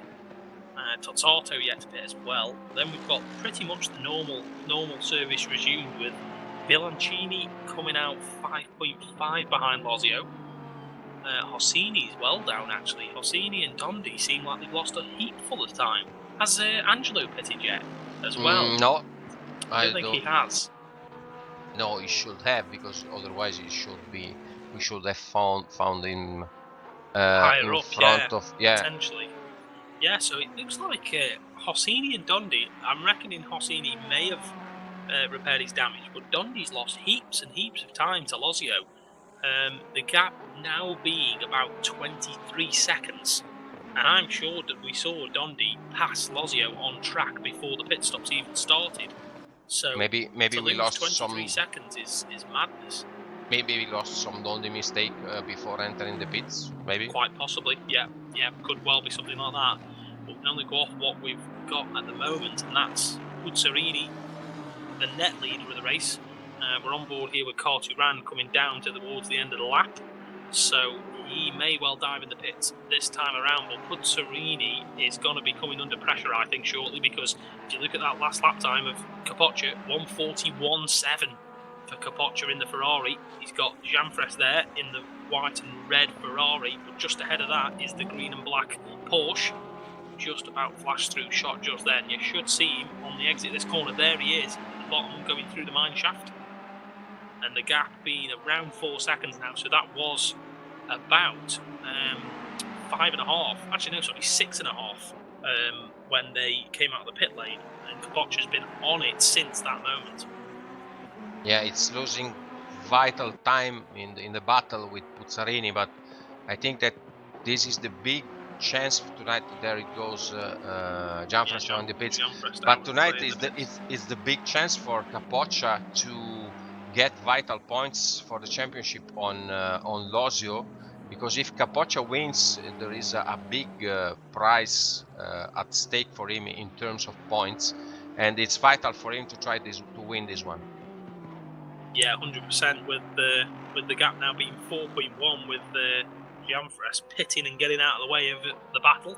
So we have got just 4 seconds between the leaders, with still just under 45 minutes remaining. So plenty of time still, and potentially rain on the horizon. As Carturan exits the pits, he's going to come out ahead of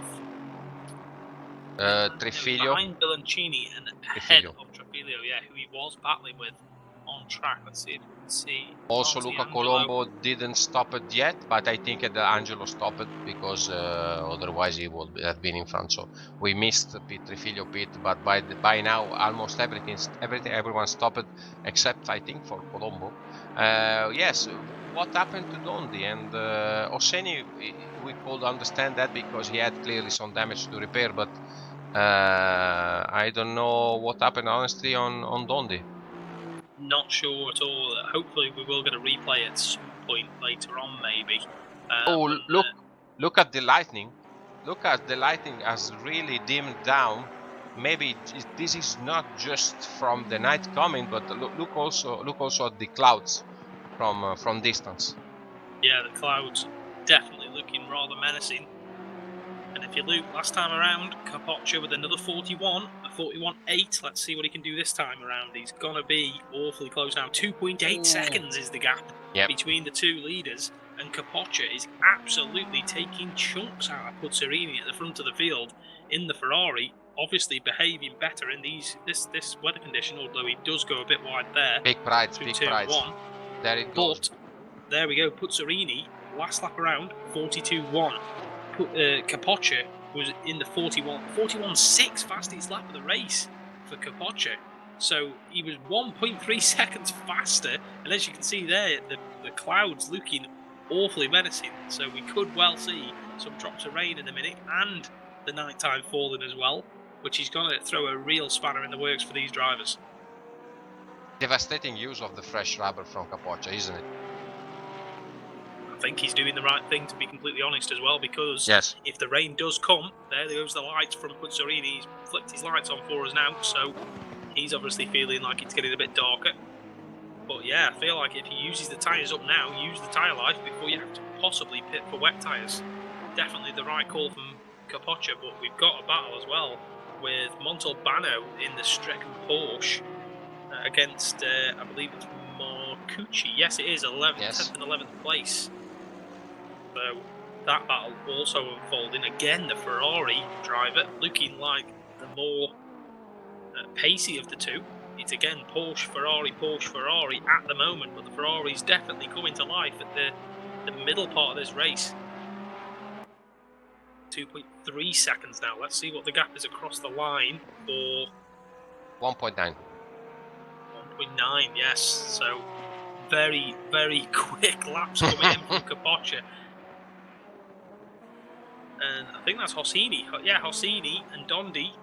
And is that Monaco? No, Colombo. Colombo in a battle as well here.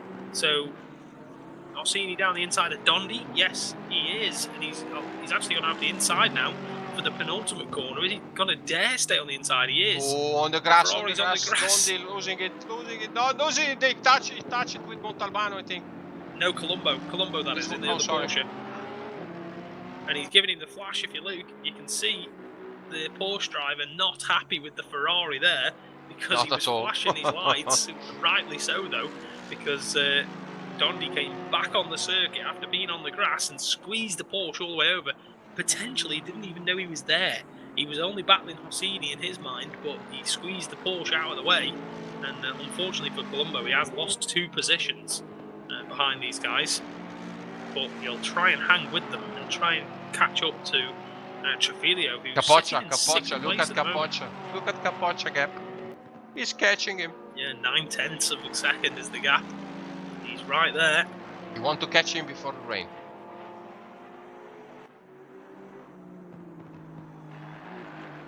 Great to have this 2-camera system as well, so we can actually see 2 battles going on at once. As you can see, Colombo has now dropped a little bit further away, but Dondi and Hossini are going to try and another charge through the field. They've got 5.6 seconds to close down to Trafilio. He's got around 5 seconds to Carturan, so Angelo being the man pretty much in no man's land at the moment, along with kind of Carturan as well, being 8.3 behind, and then Bilancini being about 7 or so behind Lozio, and Lozio about 17 behind the lead pair, which is now right together.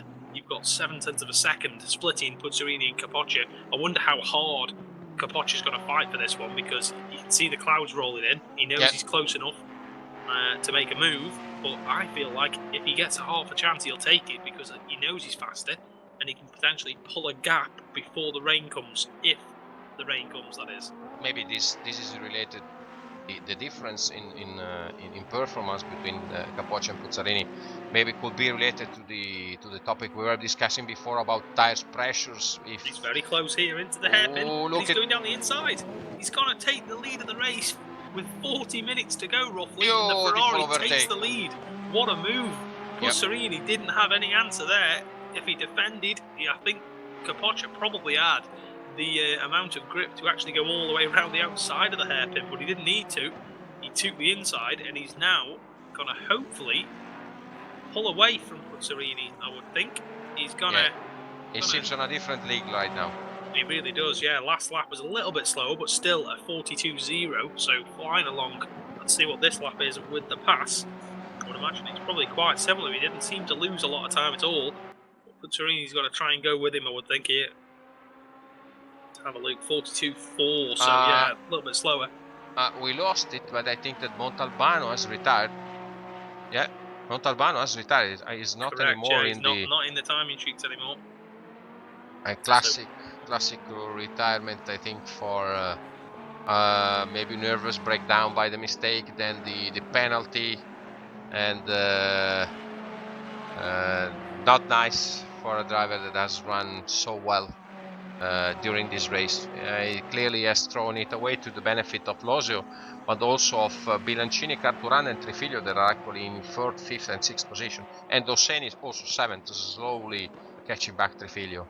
I think that will be in for another round of fun between the Osseni and Trifilio in maybe 4 or 5 laps. Yeah, I would think so, yeah. They're closing the gap down, but actually Dondi has made a mistake somewhere, because he is now 5 seconds behind Orsini.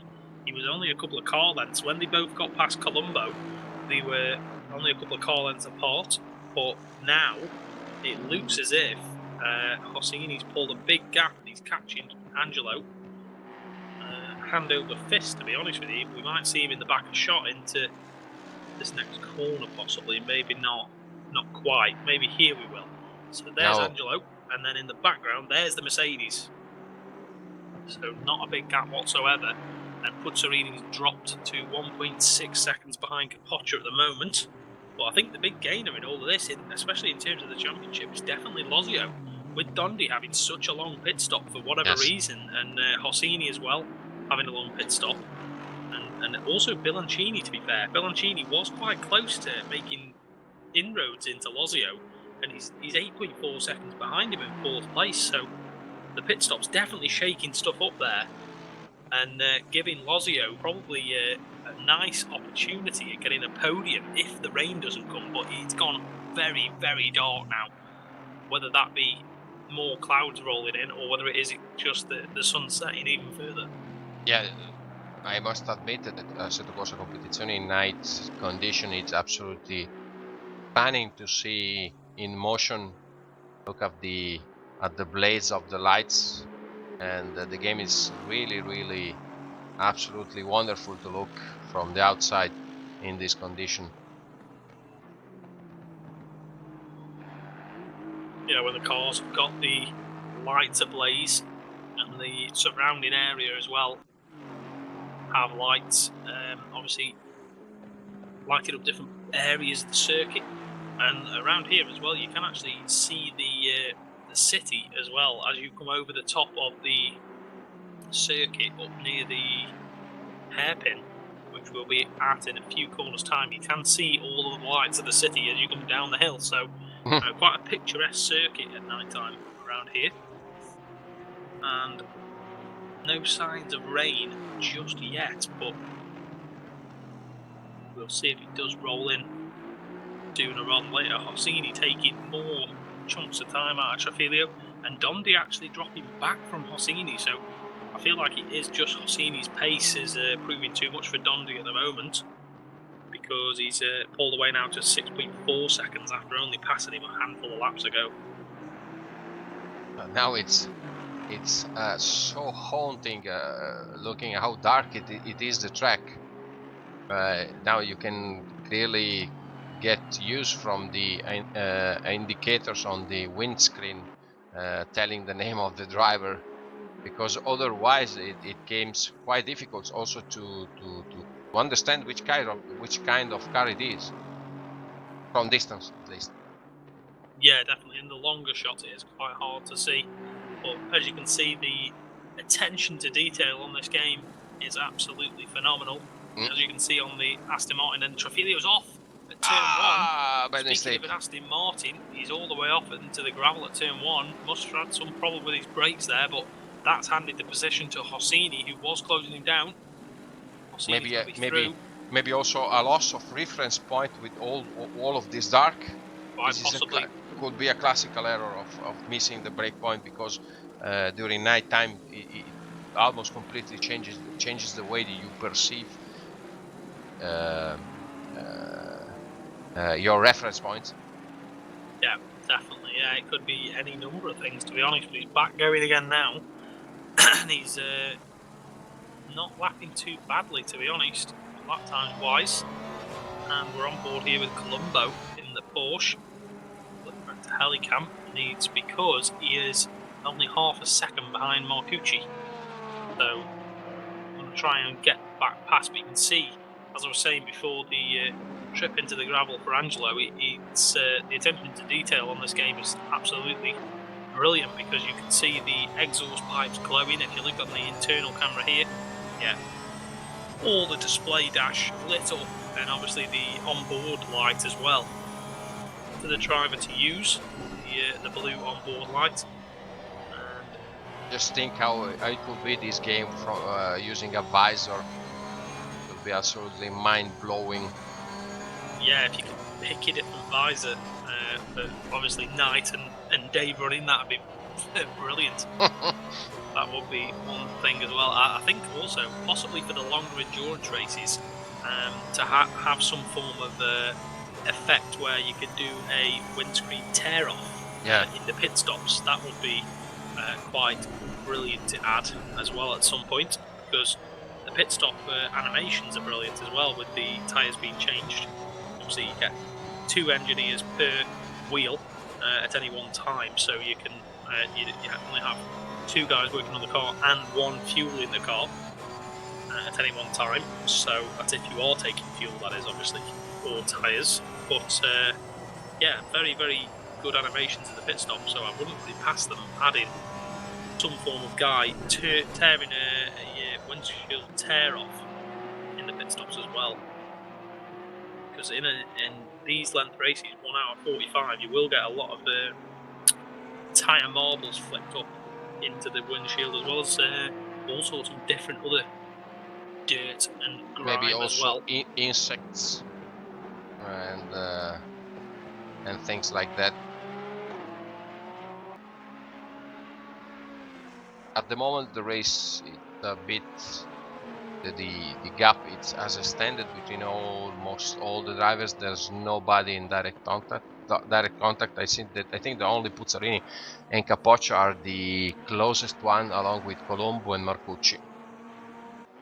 Yeah, it actually looks like Puzzarini's probably picked up his pace a little bit, actually, because Capoccia's not quite pulled away like I thought he probably would. He got past and was about 1.4 ahead, and he's now only 1.9, so you can see Puzzarini keep flashing through the shot in the back picture as well. I'm also starting to think about what will be happening. It's likely that I'm gloriously wrong about that, but it could be that Capoccia, knowing that it will be, or guessing, let's say that it will be a high chance of heavy rain by the end of the race, so forcing him to stop for a set of wet tires, he intentionally loaded less fuel to give him advantage on Puzzarini, it will be a masterstroke. Because it's too big, the speed difference between the first stint of the race and the second. The case is that or Capoccia literally sandbagged for the first half of the race, but in the first part of the second stint, he was literally chunking away 1 second from Puzzarini. It could well be that he wanted to get the lead of the race, and then potentially what he might be doing now is saving tyres and trying to possibly think now, is the rain even going to come with only 28 minutes to go? As we see Luca Lozio going down into turn 1. It's a big gamble. It is a big gamble, yeah. If the rain does come and you've still got tyre life left, you've kind of messed up in the sense that you haven't extracted the best from your car when you had the opportunity to. Whereas if you burn up your tyres and push really hard at the beginning of a stint and then the rain never comes, obviously at the end, when the rain does eventually come, and it'll just be kind of a damp track, what you might class as a damp track. Lozio, big lag, I think. Lozio is flying around. It looks like everyone's actually had the same. Lost connection to server. Lost connection, maybe it's the race direction, so actually let's just wait. Race direction, so I feel like everyone will probably be still okay. But yeah, Lozio is not flying around Mars somewhere. I think he went to space for a moment or two there. A little bit of lag, but we'll get the footage back shortly, I would think. We are waiting. There it goes. There we go. We're actually inside the safety car right now. Not needed, obviously, as of yet, but yeah. So no, nothing changed. Lozio, no, nothing changed. He is still P3. Great reaction time from our race director Matteo Sorgiacomo. Kudos to him. Yeah, very, very quick. He got that back. A massive bit of backfire from the Ferrari there, but now he is now stretching his legs. If you look, he's only 4/10 off his best, and he's now 3 seconds ahead of Puzzarini. So definitely pulling the gap as we expected. But as I was saying about the tyres, that if you burn up your tyres too early at the start of a stint when you are expecting rain, say the last 15 minutes was rain, you probably wouldn't have to come in for wet tyres, depending on how heavy the rain falls. However, if you've then burnt your rubber up straight away in the first sort of half an hour of your stint, and then you're on old tyres in damp conditions, can you imagine how hard that must be for any driver, especially as well when you've got no fuel on board the car, because you've potentially burnt the fuel off nicely. You're getting to the end of the race on that one tank, or what's left of the tank, should I say, and you're going to have a light car that's going to be awfully lively on old tyres in damp conditions. And I don't think anyone would like that combination. And if they then have to pit and the rivals don't, so say Puzzarini has better tyre life than Capoccia and doesn't have to pit, then you're not going to cost yourself 20-30 seconds, maybe even more at certain circuits, and that could be the difference between winning a race and potentially being outside the top 10 in such a competitive field. If you look at the gaps, I would say the top 10 are probably all within 30 seconds, let's say. 40 around seconds. that. Yeah, 30 or 40 seconds or so. So you could quite easily drop from the race lead to pretty much the mid-pack at any one stage. So it's such a balancing act in these longer races. Sprint races, obviously, it's very much just do or die. You've got that one set of tyres and one tank of fuel to get you to the end of the race. Whereas these races definitely have more to them than normal sprint races, from what I've seen before. So very interesting strategies. I've asked some updates to our weather forecast service. Let's see if the forecast is changing about what will happen during the last part of the race. 70% was the percentage that we got more or less 45 minutes ago. We are 25 minutes until the end of the race, so if I remember rightly, at Silverstone, the rain came up with around 15 minutes to go, but it didn't fall heavy enough for anyone to warrant pitting. So could be on for a kind of similar story here. But we are getting some battles now to start forming up. We've got Carturan on the back of Bilancini nearly. He's 1.2 seconds behind. And then we've obviously got this battle here, which is Angelo Trafilio and Dondi. So Dondi now getting his act together again in the Ferrari and managing to close down the Aston Martin driver.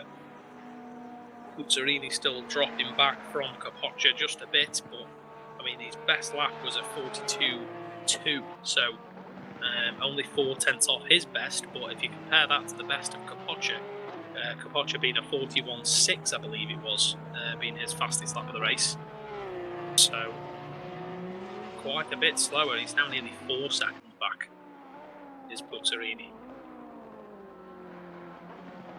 I'm looking. I've asked for updates. Still no updates, but I think they will come in a few seconds. And I think that if this is the situation, let me try to run a bit of math about the championship. If the race will end his way, I think that no, this is in classification. Let me check. Well, the gap between Capoccia and Luca Lozio was 8 points. So Yeah, I long think between. that if I'm not wrong, the difference in points between the first and the second and the third is the first gains 50 points, the second one gets 45 points, while the third one gets 42 points. So they're basically 8-point difference, and this could mean that they will end at the same points for the last race. Going into the final round, it'd be level on points. Wow, that will be or quite close. I'm not sure about the point distribution between the first, the second, and the third, but should be that way on esportseries.net, because the point calculation, the point award system is basically the same for all the championships. Yeah, so it could be very, very tight between the top two. Obviously, Montalbano, being the man that was in third place in the standings, is going to go tumbling down the order with the DNF here tonight. But unfortunate for him. But at the moment, this DNF from Montalbano opens for Car2Run clearly for the third spot. Absolutely. Yes. So Car2Run, obviously, he's actually only a second now behind Bilancini in his fellow Aston Martin. So Car2Run looking to actually try and claim 4th position if he can instead. So we'll see if Car2Run, if we do get that battle on screen or not. But currently watching Luca Lozio, who's 20 seconds at the moment behind the lead cars, which is Puzzarini and Capoccia, who's actually 25 seconds behind Capoccia, who's now 5 seconds ahead of Puzzarini. But here's the battle I was talking about: Car2Run versus Bilancini, the battle of the Aston Martins. And we've also got Amir Hosseini in 6th position, that is 4.4 behind this battle. So if these two guys battle quite hard, start fighting for the position, then potentially the man on the bottom right of your screen, who we're on board with, could well be catching them. I think you can just about see the two Aston Martins ahead at certain parts of the track. Down some of the straights, he'll be able to see them because he's only 4.5 back. You might see them now as he comes through the air. There you go. So they're just at the bottom of the hill there as we flash through there now. So he is catching, definitely 4.1 seconds now. And I think if these have any kind of battle, Hosseini will be on them with 20 minutes left to run. No sign of the rain yet. There's no drops on the camera lens as of yet. Or I say that, there might actually be a few drops. I'm not entirely sure. It might just be the glare of the lights a little bit, to be honest, rather than droplets of rain. Doesn't seem so to me, but maybe. No, it doesn't quite look like there is, actually. I think it was just the dirt and grime on the lens of the camera, to be honest, more than anything, with the obviously the lights being quite glary. But battle at the front has pretty much simmered down to 6 seconds now, so this is really the battle where this is obviously going to be championship defining moments here, really, if Car2Ran can get past Bilancini.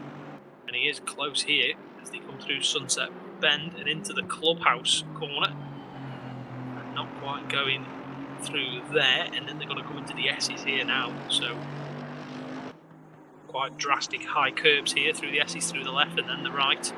Takes a bit of curve, does Car2Ran as they drive up the hill now, and then into the strange hairpin. It's a bit of a kink right before you go left. Pretty much straight line the braking zone, as you'd expect to do in these race cars. And he's going to try and get the run through the mine shaft in to what they call the Crocodiles. It's a really strange name for funny names. Funny names. Very funny name. He is close here, and then up to the penultimate corner. Both of them avoiding the sausage curve on the inside, a little bit wide from Car2Ran, pushing on hard. He's awfully close into the final corner, and is he going to try and get the run on the exit? I think he is. The lights flash on from Bilancini briefly, and then off again, and he moves over to the left-hand side of the track, where Car2Ran is trying to pick up a toe if he can. Bilancini doesn't see the need to defend quite there. He does it the latter part of the braking point, although that might just be his line through turn 1. And if you look 3.1 seconds, just in the back of your picture on the right hand side, you can see the lights of Hossini, the Mercedes, just flashing into shot every now and then.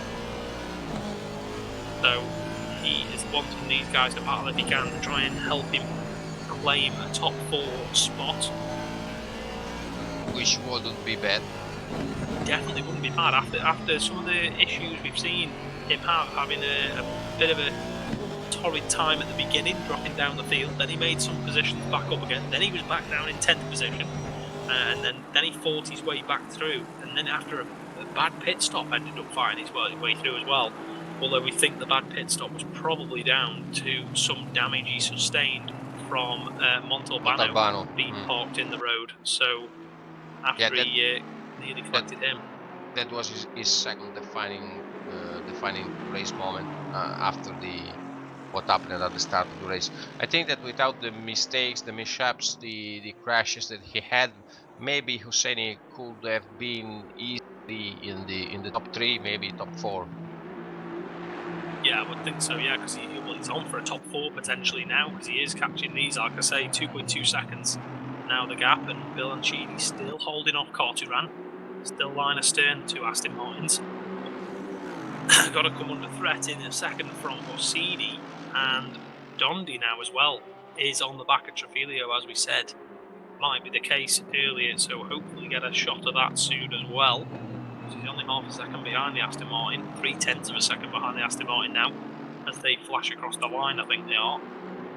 But we'll deal with this battle at the moment.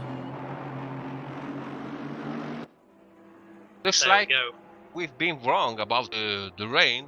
The race is not over yet, but for the most part we had a dry race. So it looks like that someone at the forecast service will be fired soon, likely. Potentially, yeah, with a 70% chance of rain and not seeing a single drop. Here in Italy, happens always. They are always getting the wrong forecast, and you see people changing every time because likely they has been fired, and righteously so, I would say. So you can see on the bottom right of your picture, that is Angelo against Dondi for 7th position. And then this battle on the top main screen of broadcast is Bilancini in 4th place, Car2Ran, who you can see we're riding with, and then Hossini in the Mercedes, and then just a little bit further back, and he's right with them now, 1.4 seconds with 14 minutes to go. We've got Dondi potentially going to try and move now into the next right-hander. Nothing as of yet. Angelo driving a great race at the moment from starting 11th up in 7th position. If anything happens ahead, obviously he'll be there to pick up the pieces if he can. Shane is coming. It will be part of. Will be at the party in 1 lap time, I think.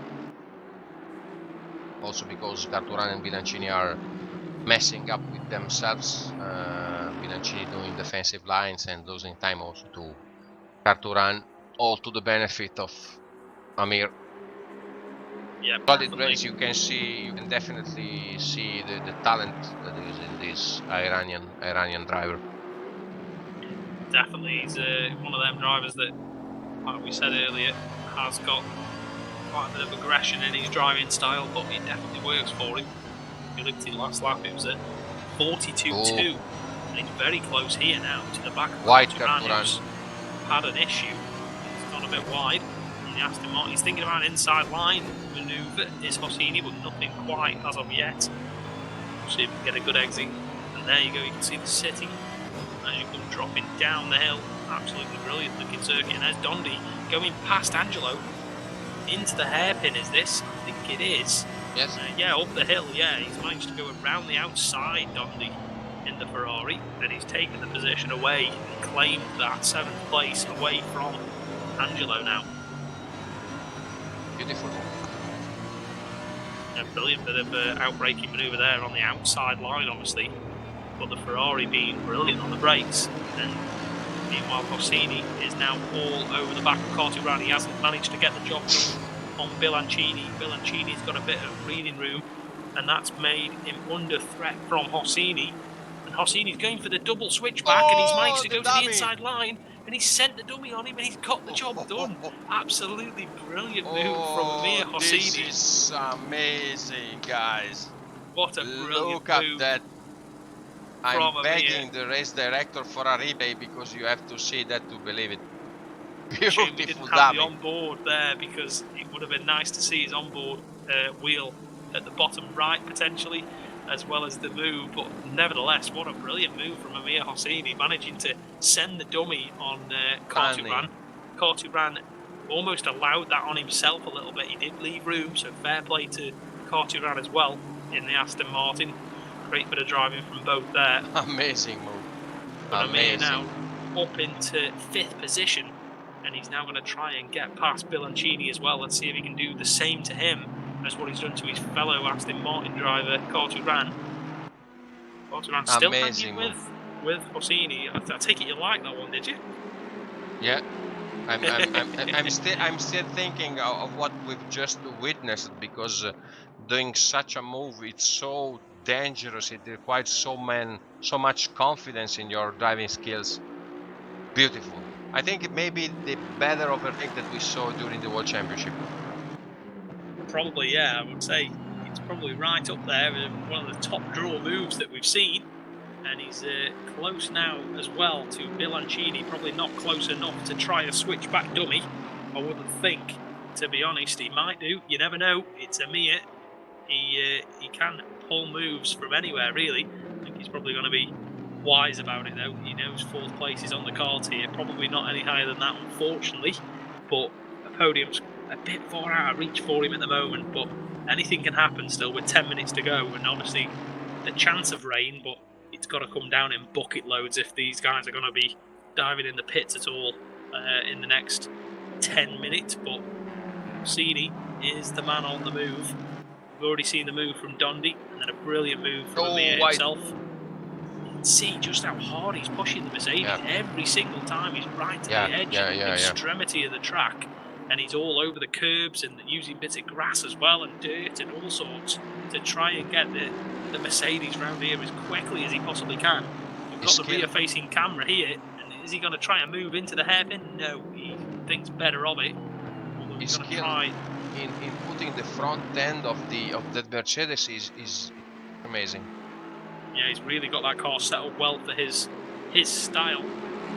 As we said, it's a front-engine car, so normally quite understeery, but it means that he can get it rotated on the rear and try and get spin the rear wheels slightly in the corner to get a bit of slip angle to get the front to turn through the corner. He's thinking about a move down into the last corner. It doesn't.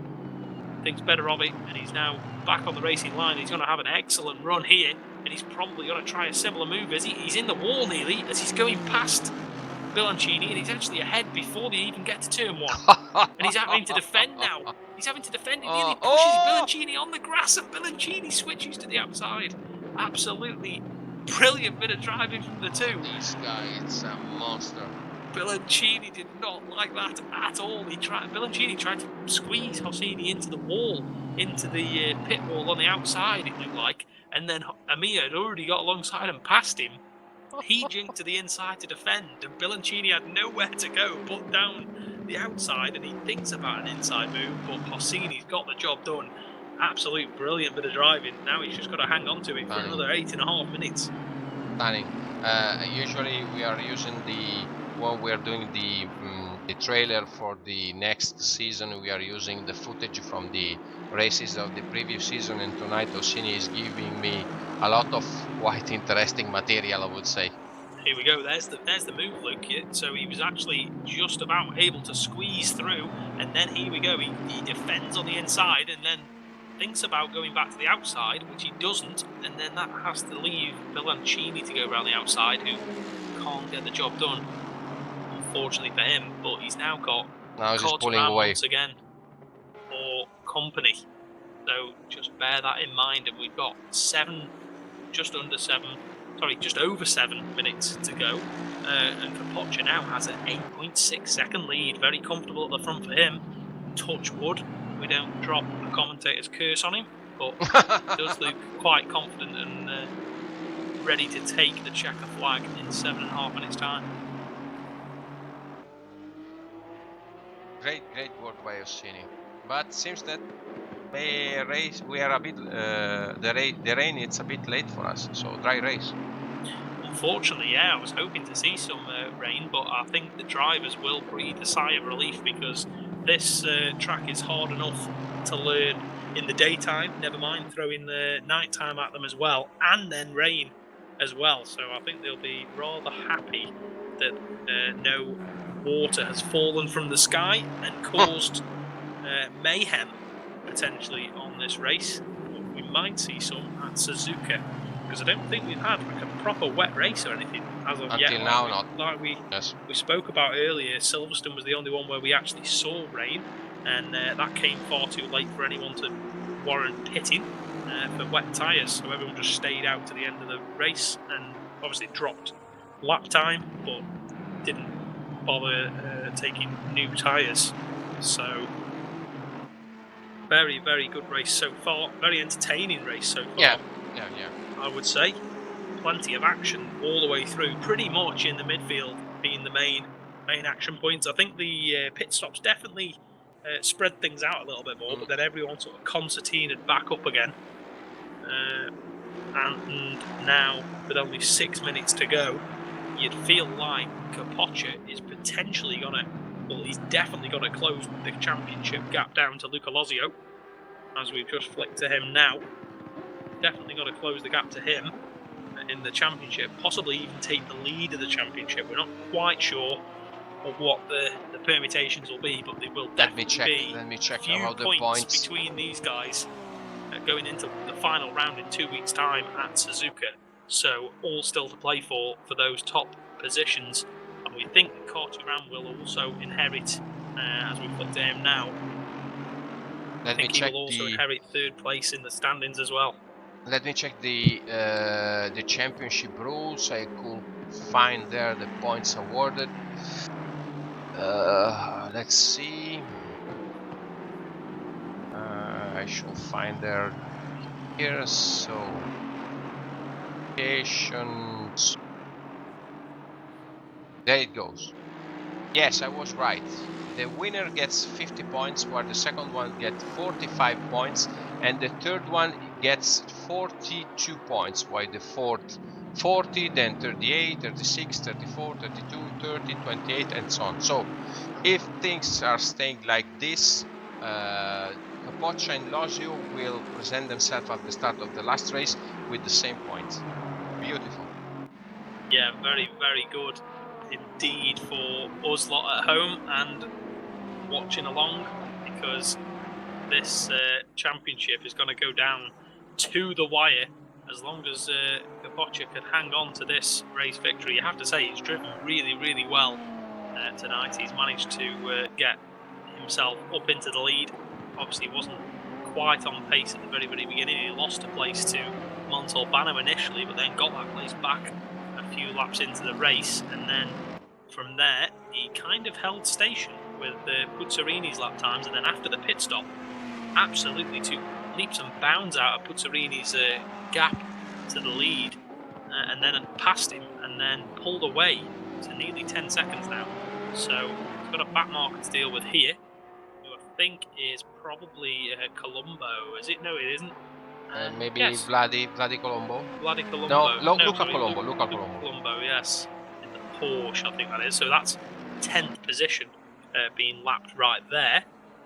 So only a few more laps to navigate, but his pace has been really, really brilliant tonight. The 494 Ferrari driver. Into the final corner he goes. And then across the line to start yet another lap. We should finish above 60 laps, I would imagine. There's probably 3 laps to go, and he starts. Yes. Finishes lap 59, sorry, and starts lap 60 right now. So, plenty of laps under these drivers' belts. Bit of a Windows taskbar going on as we're showing you the move from Orsini. Here we go. Yeah, there it goes. Look at it. First dummy on the left, then he stays on the right, and look at this. Oh, absolutely brilliant bit of driving, as you wanted. Beautiful. You requested a replay, and there it is. So obviously the Italian race direction, thinking that that was well worth another watch, and indeed it was. Great move from Orsini, managing. That was for, at the time, that was for 5th place, and that was passing Carturan. So he then went on to pass Bilancini as well, and he's now pulled away from those guys to 3.3 seconds. And what is interesting here is Amir is only 6.6 seconds behind Luca Lozio, which is very interesting to me because, yes, there's only 2 minutes to go, potentially 3 laps, but very interesting to see that Hossini's only, well, is that close to Lozio after all his trials and tribulations. He's Lozio, in comparison, has had a pretty flawless race, really. He's had, well, a pretty quiet race, should we say. He's not been involved in any incidents. He's not been involved in any silly moments from himself. But he's only 6.3 ahead of Rossini, who's had contact with cars. He's been in battles left, right and centre. He's had a slow pit stop, and he's only 6.3 behind. So what could have been for Rossini, really, remains to be seen. But we might see him again next time out. And the leader now is on the final lap. Yes, we're only going to get 1 more lap after this one. So Carturan and Bilancini are battling away, and they're only going to have the end of this lap and 1 more to complete. 1 more tour around the circuit for Capoccia, though. I'm going to go picture in picture again. As you can see, the 2 Aston Martins battling away in the final sector now. So just shows how far ahead Capoccia is. He's coming down to Sunset Bend, which is turn 5 now, and these 2 are only just coming into the final corner now. So shows the pace that Capoccia's had tonight. And also, these guys are going to be battling for 1 final lap. Rossini, I don't think is going to have enough to catch Lozio. He's now only 5.3 behind, so unfortunately for him, he's going to run out of time. Lozio's managing. It's managing, I think. Yeah, he could quite possibly be managing tyres or just managing his pace to keep on the road. But the 2 Aston Martins squabbling away, and Bilancini is defending for his life, should I say, from Carturan. He doesn't want to give that position up if he can avoid it. And they're going to be awfully close here. And Carturan's all over the grass trying to get a run down towards Sunset Bend. He's not going to try and move into there, I don't think. Coming up to the final few corners now. The race timer has elapsed. That is indeed going to be the end of the race. Penultimate corner for Capoccia to negotiate now. Nice and easily done. And he's going to brake nice and early, get the car rotated and turned into the last corner. And he's got to come across the line to win round 4 of the Esports Series.net. Great work. ACC League. And there he goes, across the line, swerving in. Great work. Celebration. We still do have battles on track, obviously, to contend with. Pucciarini coming home with a good 2nd place. Again, another strong result for him. Just not quite quick enough to keep with Capoccia tonight. Unfortunately, led the race for the first half pretty much. So still a great result for him. And Luca Lozio. Devastating second team from Capoccia. Amazing drive. Yeah, brilliant from him. Luca Lozio coming home in 3rd. Amir Hosseini's going to come home in 4th, and then it's going to be this battle at the bottom right of your screen, and there's contact into the final corner, and he's barged his way through, and one of them's round. Who was that that's gone round? The 276 goes through, Carturan maybe spun. Yes, Carturan was trying. Yeah. Carturan sent one down the inside, had a bit of door banging with Bilancini. I think they hit twice, and then Carturan ended up facing the wrong way. So unfortunate there. Last ditch effort from him. Here you go. Here's the replay, and you can see into the final corner. He goes for it.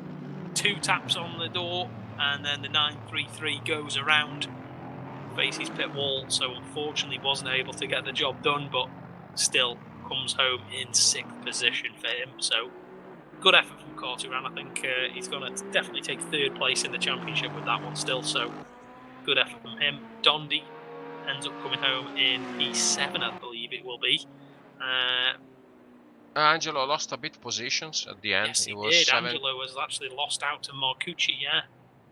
So he comes home in 9th after starting 11th. So not a bad result again. No, Colombo coming home in P10. Jean-Fres, this man on your screen, comes home in P11. Only 4 tenths behind Colombo as well. So very close between them two.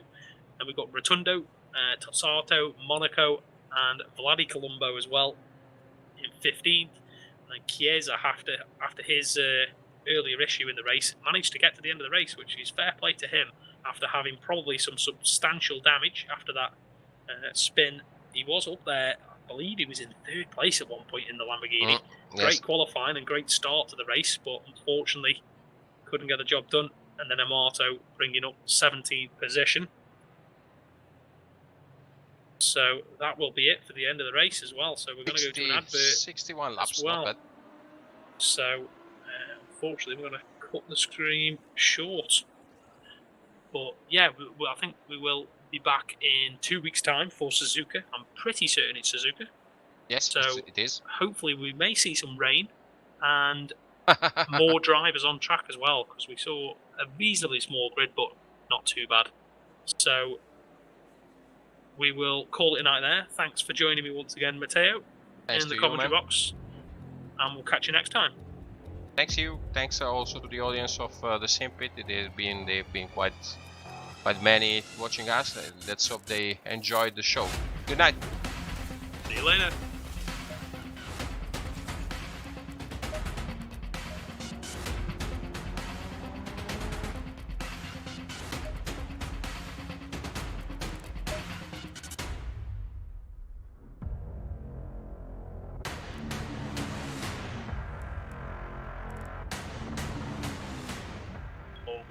Or I don't know.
Madarin,